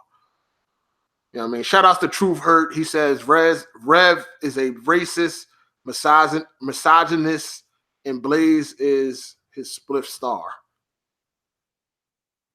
Yeah, I mean, I don't know. Rev don't really sit right with me, but it's all good. He blocked me on Twitter. That's all good. I don't care. I think he blocked me because of my comments. Because when he was speaking on Resident Evil 2, he clearly don't know what the fuck he was talking about. he referred to William Birkin as like a generic boss or some shit. It's like, nigga, what? Do you know who William Birkin is? No, you don't. So why don't shut up? I just went on Twitter and I just told dudes, I'm like, why do y'all listen to Rev, dog? Because he's a fucking overly manly type of dude or some shit. Like, why do y'all listen to him when it comes to games? He don't know what the fuck he's talking about. He doesn't. Like, he don't have enough experience. He ain't been playing games enough. How the fuck do you refer to William Birkin as like some fucking generic person? Like, nigga, that's William Birkin. Like, do you not know who he is in the world of Resident Evil? Like, he's the reason this shit is even going down. Like, this is the fucking godfather of this shit. Like, he's in the world of Resident Evil. He started this shit. Like, what the fuck? How the fuck you gonna refer to him as being generic? Like, what are you talking about? Shit funny as hell. Nigga didn't like Resident Evil Remake, but he liked Crackdown. Like, why are you listening to people like this? It blows my fucking mind. Like, nigga, stop. Shit don't hold no fucking weight. I'm like, wow. I can't take this shit serious. No, I am not beefing with Kofi, dog. I don't have any beef with Kofi. None at all, man. I have no beef with Kofi.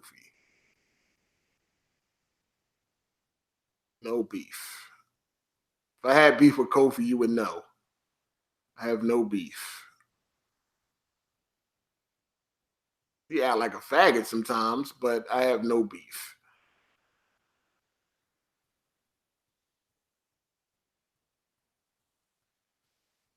Get Red Infamy on. I think Ravage was trying to get Red Infamy. From what I know, she was ducking them. So I don't know. I would have to hit up Red Infamy myself and see if that's really an issue. You know what I mean? So I don't know.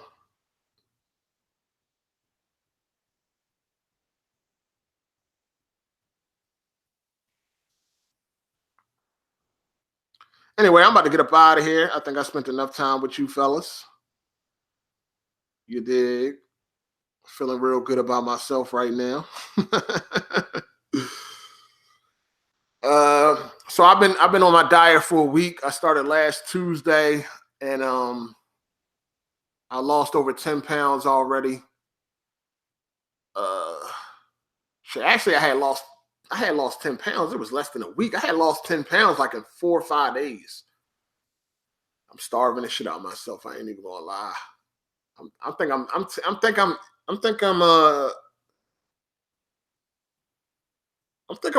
like at like 1,200 calories a day. I think I'm lower than that. I think I'm lower than 1,200 calories a day. Like, I really be on some fasting shit. You know what I'm saying? So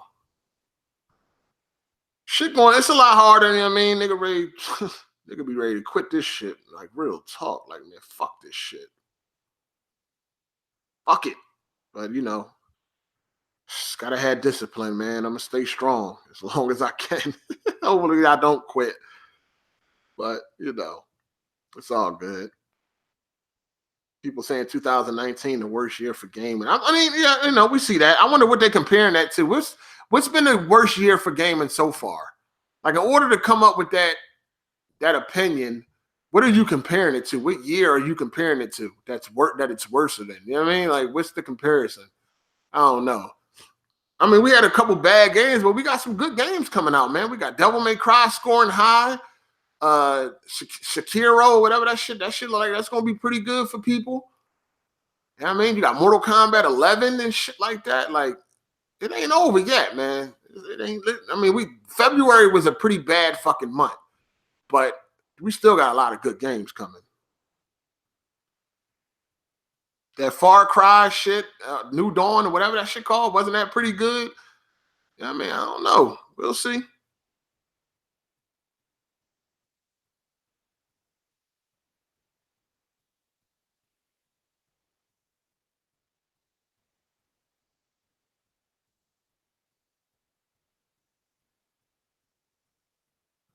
Hard8, can I pay $20 to your Cash App to be a guest? The guest fee is really $50, and that was not set by me. That was set by the people, because they said anything lower, you can potentially have a troll. So the guest fee is $50. You can definitely hit my Cash App up, and you can be a guest. You dig? Can Eric Cuts get on the podcast? Fuck no. Hard8, why don't you like Jack? Who the fuck said I didn't like Jack Move? What is going on? I did not say I didn't like Jack Move. What are you talking about, player? Hasn't Jack Move been on the podcast? You tripping.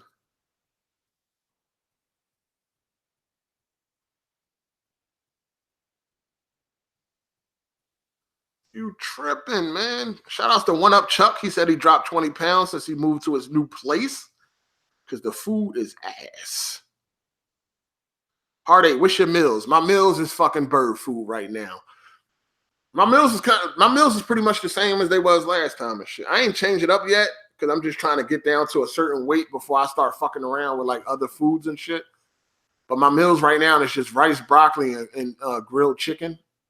So that's just what it is. A cup of rice a day, a day. A cup of rice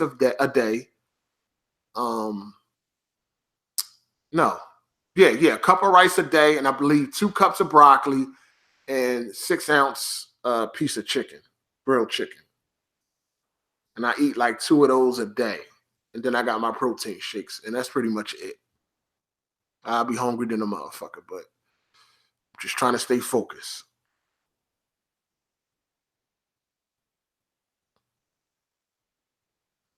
Yeah, a couple of people told me at work that like that 1,200 calories a day or less is like not healthy and whatever like that. But it's just where I'm at right now. I feel cool. You know what I'm saying? So yeah, I was on a diet last year and I failed.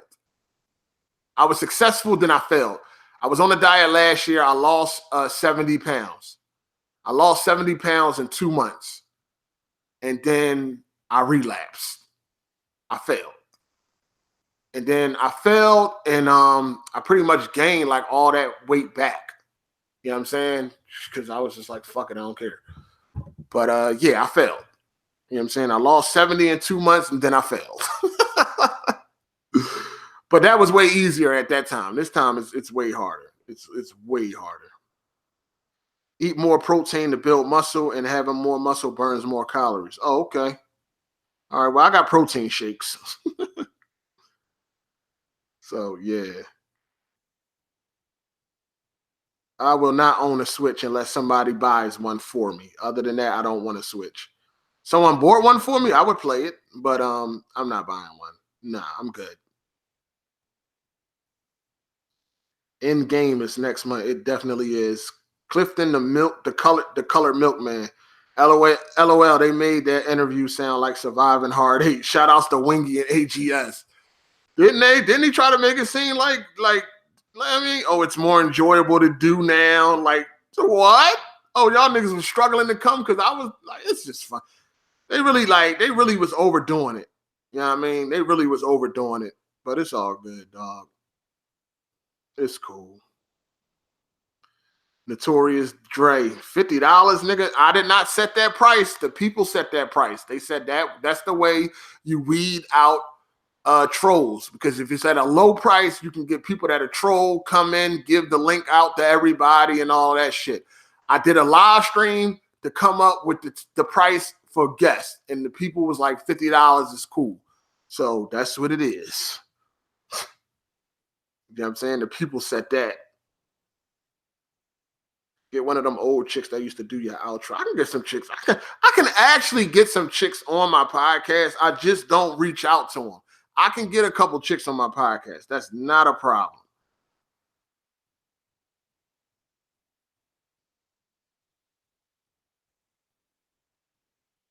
So I can spend $200 a month to be a permanent guest. Shit, the way it's set up, I guess that would be, yeah, that's I guess that's how it would go. I don't know. I mean, yeah, but nobody would do that. One Up Chuck said I paid nothing. How did I get on? Ravish wanted you on. Like if a member picks somebody, like if a member wants somebody to be on, then that's usually free of charge. If somebody is like handpicked. You know what I mean? But other than that, it is what it is. When are we getting another Let's Talk About Pussy? I don't know, man. I got to find out something to talk about. Do I accept $50 eShop card? What the hell am I going to do with an eShop card? Ain't that Nintendo? What am I going to do with that? Someone asked BG to hash it out on Twitter just now, and he said no. Ego. Yeah, that's his ego, dog. That's his ego. Ego, got a lot of pride, shit like that. You got to ask yourself, like I told y'all before, you got to ask yourself, why is BG so mad?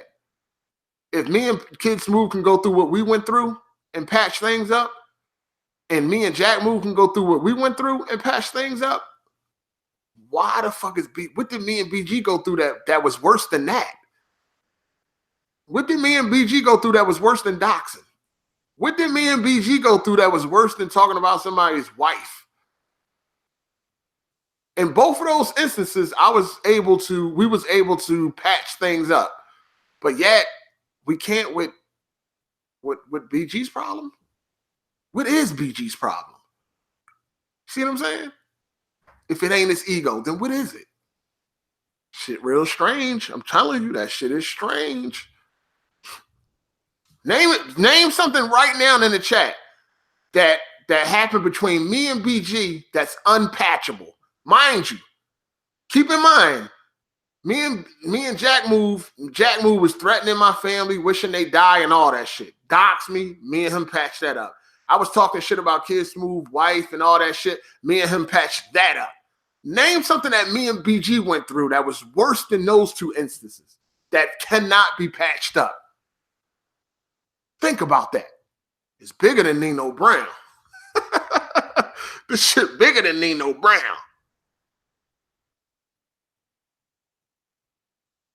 Hit the like button, people. Make sure y'all hit the like button. I appreciate y'all.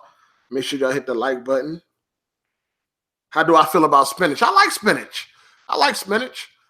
Right now, I'm gonna change my meals up eventually. I'm just doing this right now because it's like the easiest, real quick. You know what I'm saying? It's the easiest. I'm gonna change it up. But you know, I'm just doing what I did before. I lost 70 pounds before eating the same shit I'm eating now. So I just kind of went back to what I know so far. You dig? When you getting Gamer 2323 on there? Oh, I don't know. I just got to reach out to him, man. I just got to reach out to him. You know what I'm saying? You know, I got a problem with that. I'm going to do better. I'm going to do better.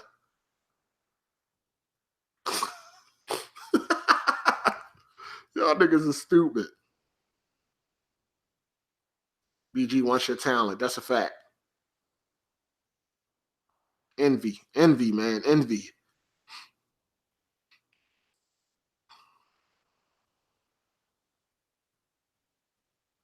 Ravishing said if I gave him $25, he could hook me up with a guest appearance. What? No, Ravish ain't do no shit like that.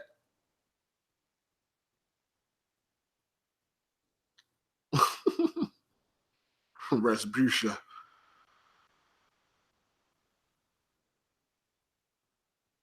No. I don't know. Somebody said that he said something on Twitter. I don't really know. He probably did, probably didn't. I don't really give a fuck. I mean, he said it out his own mouth on Wingy. So, you know, it is what it is.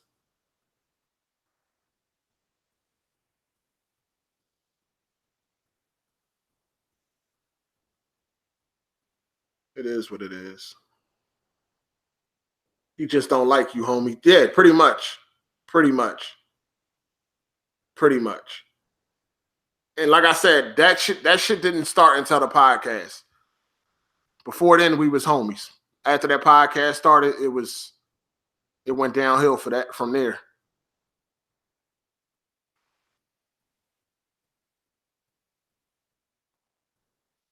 His ego won't allow him to patch nothing up right now, because if I was to be back on Weapon Wheel, like, you know, just for an episode, that would be a huge fucking that would get a lot of views, and his ego ain't gonna allow that. Like, he don't want nobody to be able to say, damn, look what happened when Hard 8 came back. He don't want you to be able to say no shit like that. That shit would bruise his ego. Like, he don't want you to be able to say anything. That's why when that motherfucking Patreon started dropping like flies, he hid it. He made it private because he didn't want nobody to be able to say, oh shit, damn, look what happened when Hard 8 left, the Patreon going down. He has now since made the Patreon public again. So I guess he done got over that now. It's been a while. You know what I mean? He done got past that. But when that shit was first falling, he didn't like that. That shit was bruising his ego, and he had to hide it. He didn't want nobody to know where that shit was at. Because he didn't want nobody to like rub that shit in his face. So he was like, nah, I gotta hide this shit. But now I guess he done got over that. So now it's on display again. And it looks bad.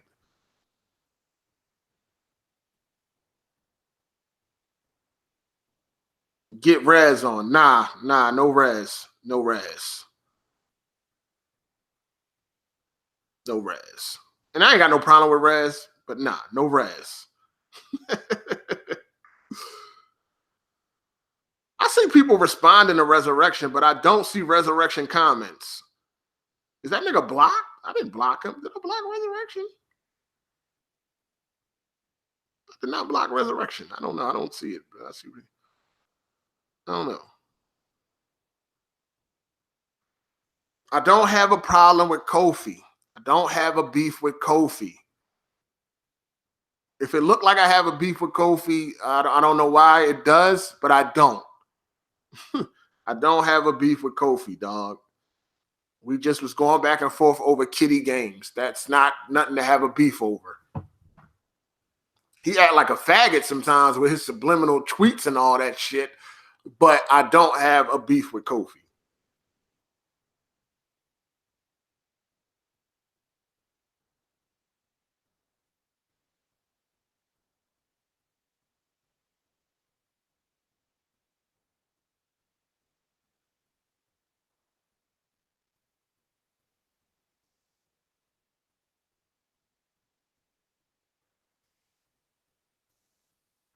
BG used you for views. That's what I'm thinking now. Yeah, that very well might be true. That very well might be true. That's what I was telling people on Twitter. I'm like, you got to watch out for a lot of people on, like, you got to be wary. Anybody that got like a YouTube channel and they looking for YouTube fame or they looking to grow a channel, you got to be wary of being friends with people like that when it comes to YouTube, because a lot of dudes are just networking. Like, they're not really trying to be your friend, but they will act like they are if you are a benefit to them. Like, if you can help them in some way, they'll act like they're friends with you. You know what I'm saying? Until they can get what they need out of you. And then it's like, nah, I don't fuck with you no more. You feel what I'm saying? So that may well be true. That may well be what BG was doing. Like, all right, Hard 8 got him on the podcast. The podcast is doing well now. Up now, I don't need you no more type of shit. Like, that could be true. But that's what a lot of niggas do. That's why you got to be careful of who you call your friend on YouTube, especially if they got an active channel that they're trying to grow. And if you're somebody that they can benefit off of, they will use you. They in their mind, they're networking, but they won't put none of that up front. They'll have you thinking, oh, we cool, we friends, we great, and all that shit. And then niggas a jump ship on you. Niggas will disappear once shit get rolling for them. So, that could be true.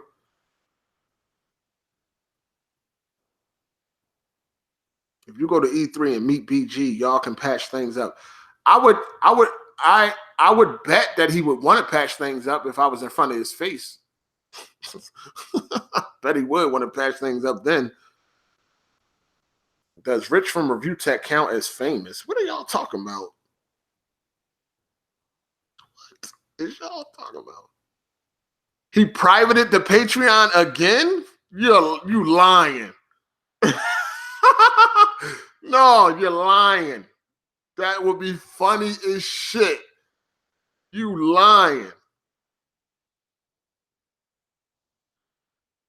At the peak, the Patreon was over $3,000. When I left, the Patreon was at $2,300 and some change. The other day, when somebody sent me the screenshot, it was at $688. Ouch! Devil May Cry or Resident Evil 2. I haven't played Devil May Cry yet, but I will be on it tonight. I will be on it tonight.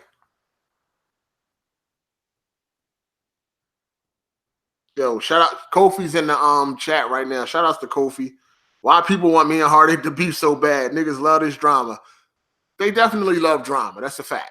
I keep telling y'all they love this drama shit. Don't believe nothing else. But listen, anytime you disagree with somebody, it doesn't mean that you beefing. He has a stance. I disagree. We're not beefing. I can make a video. Like back in the day, people used to make video responses. It don't necessarily mean there's beef because you make a video about somebody. It's not fucking beef. You know what I'm saying? It's not beef. We had a disagreement, and that's pretty much it. I'm not mad at Kofi. Like it ain't no beef, dog. It's no beef. That's why when people was like, "You got beef with Kofi," I'm like, no. What the hell? I don't have beef with nobody. I ain't got beef with nobody. I don't even got beef with Zaire. I have beef with nobody but BG. The reason why I got so much beef with BG because he's such a fucking fraud, dog. He's a fraud, and he's a fraud, dog. Like real talk. He's frauding so hard. And he had control over everything. Like he was the ringleader of all that shit. Like everything came down to him, and he the one that made it happen. He put everything into effect. You know what I'm saying? It was him.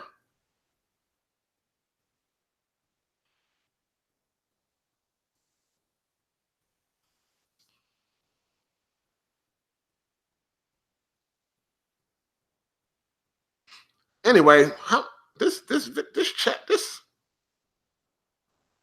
many hours this shit been going on for? A minute. I think I did like 3 hours. What time is it? Oh shit, I did like 3 hours. I've been doing this for about as long as Weapon Wheel Podcast be going on.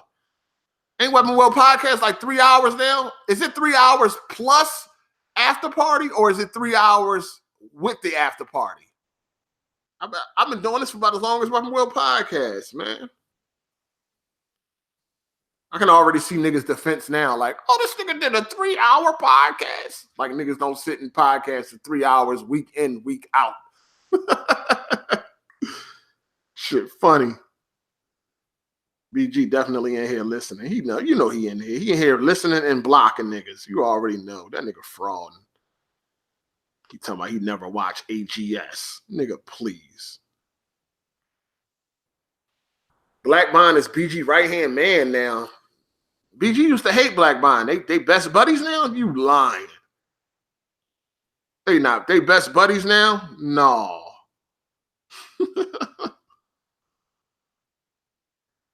Yeah, anime junkie. We on top of all that, dog. We on top of all that. We gonna have all that.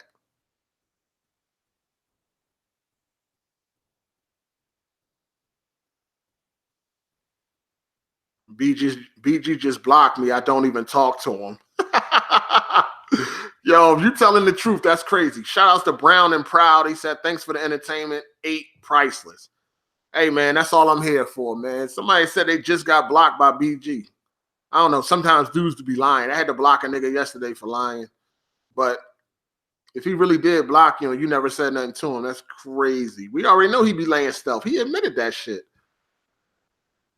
Shout outs to Your Rage. Don't worry, man. The podcast gonna go up on the channel. This is for everybody that you know, if you at work, you need something to listen to, I got you. You know what I'm saying? This motherfucking Google Hangout right here is gonna get you about 3.5 hours of entertainment. You dig? I got you. I'm looking out. You know what I mean? You going to work out at the gym, I got you. Make sure y'all hit that like button, man. Make sure y'all hit that like button. But I ain't, you know what I mean? I'm done making videos about this, man. The only time, if there has to be another video, I want it to be in a debate. I want a nigga to debate. You know what I'm saying? BG can debate me. We can debate face to face. I'm not face to face.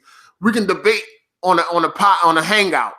And he can lay out all these issues he's talking about so we can fucking counter them and all that shit. You know what I'm saying? Nick, debate me.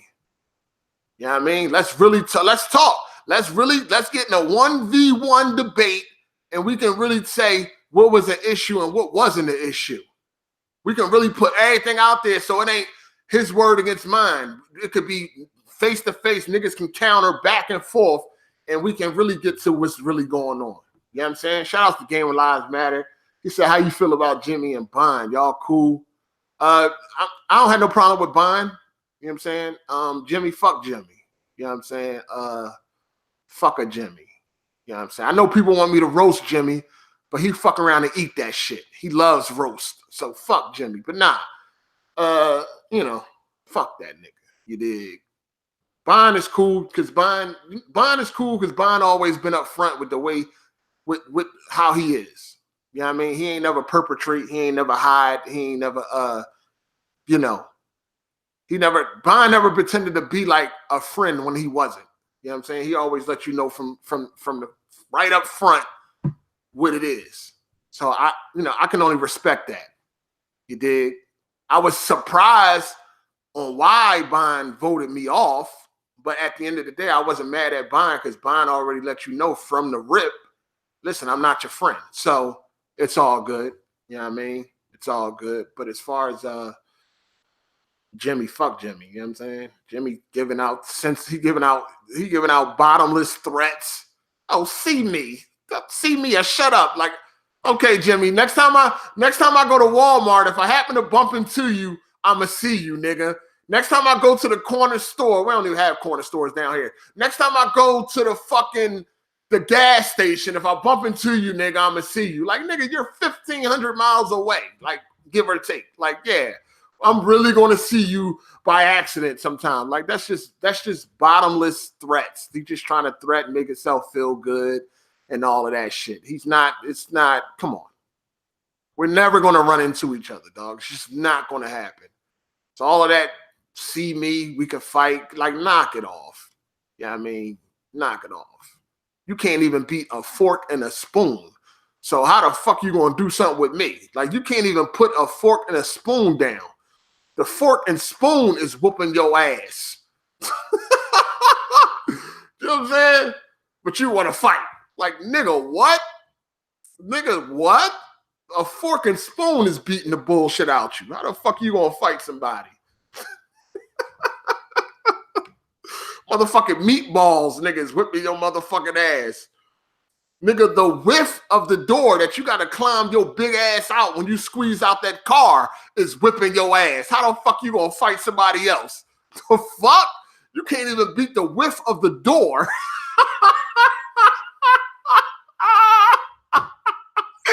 Yo, like, I will roast the fucking boots off of this nigga. Like, this nigga, this shit is natural for me, dog. It's easy.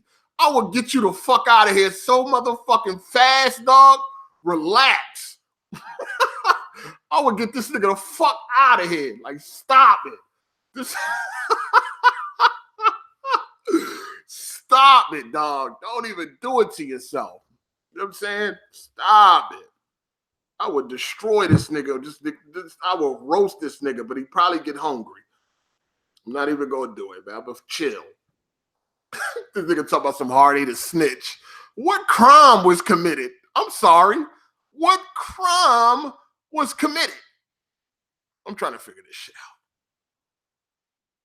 I'm trying to figure it out. I got another must listen. I got a must listen. It's kind of finished and shit. I just gotta record it. You know what I mean? So I think it's pretty hot, man. You know what I mean? I think it's pretty hot.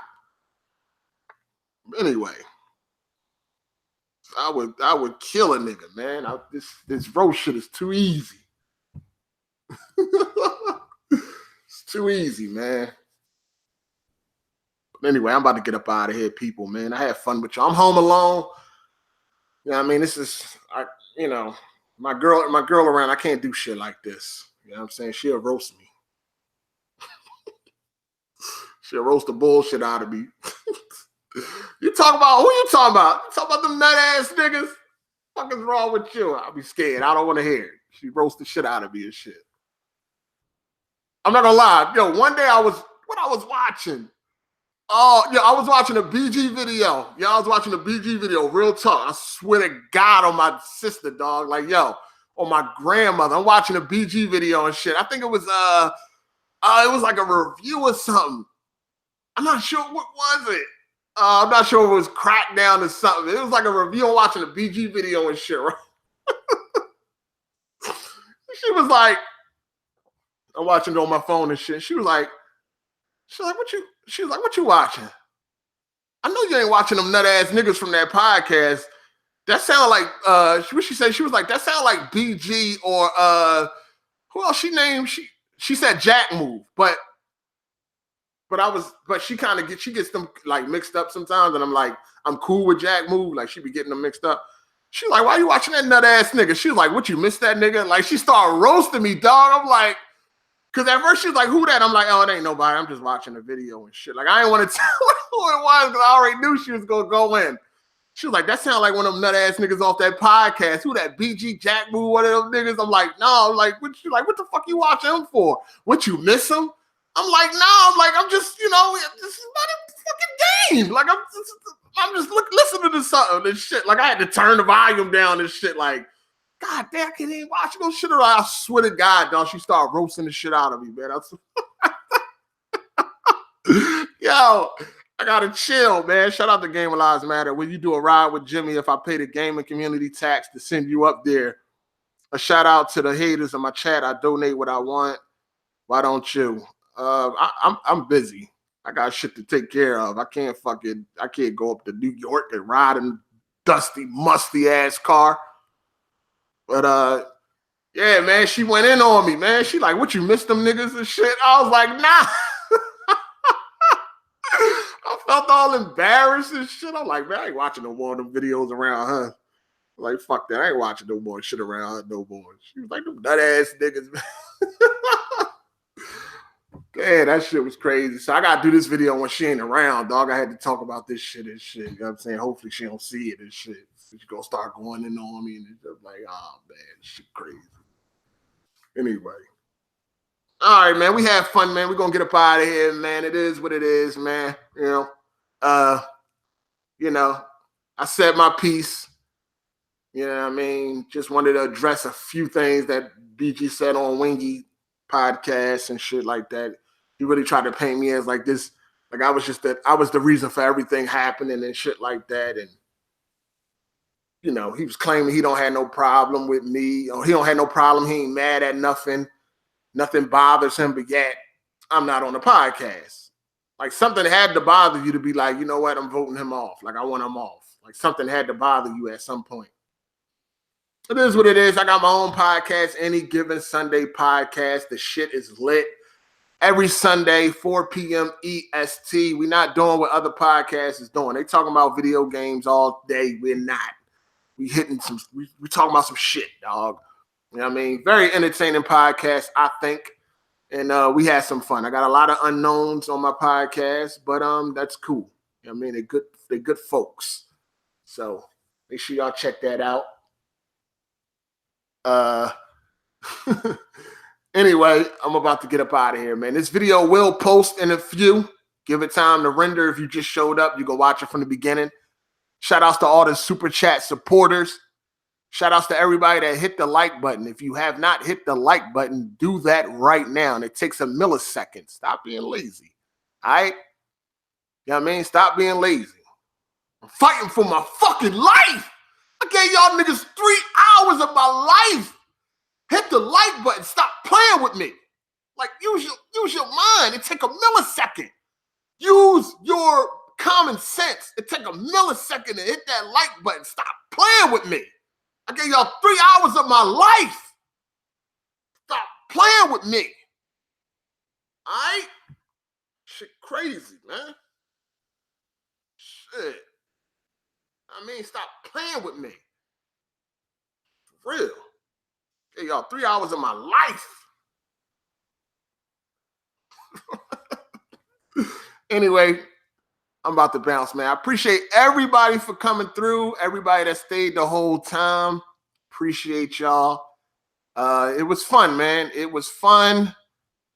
Now we'll see y'all on Sunday at Any Given Sunday podcast in 4 p.m. EST. You know what I'm saying? So we out of here. I got to go get something to eat because I ain't eating nothing all day.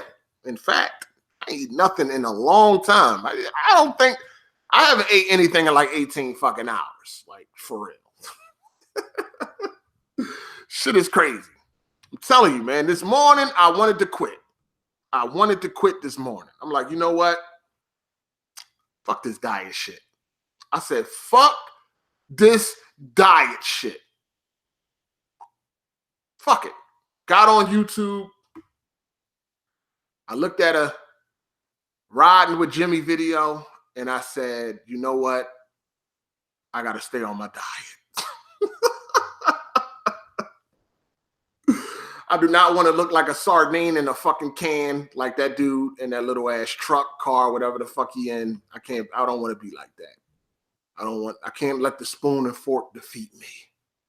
I had to stay focused. That's just the motivation I need. So, thank you, Jimmy. I appreciate it.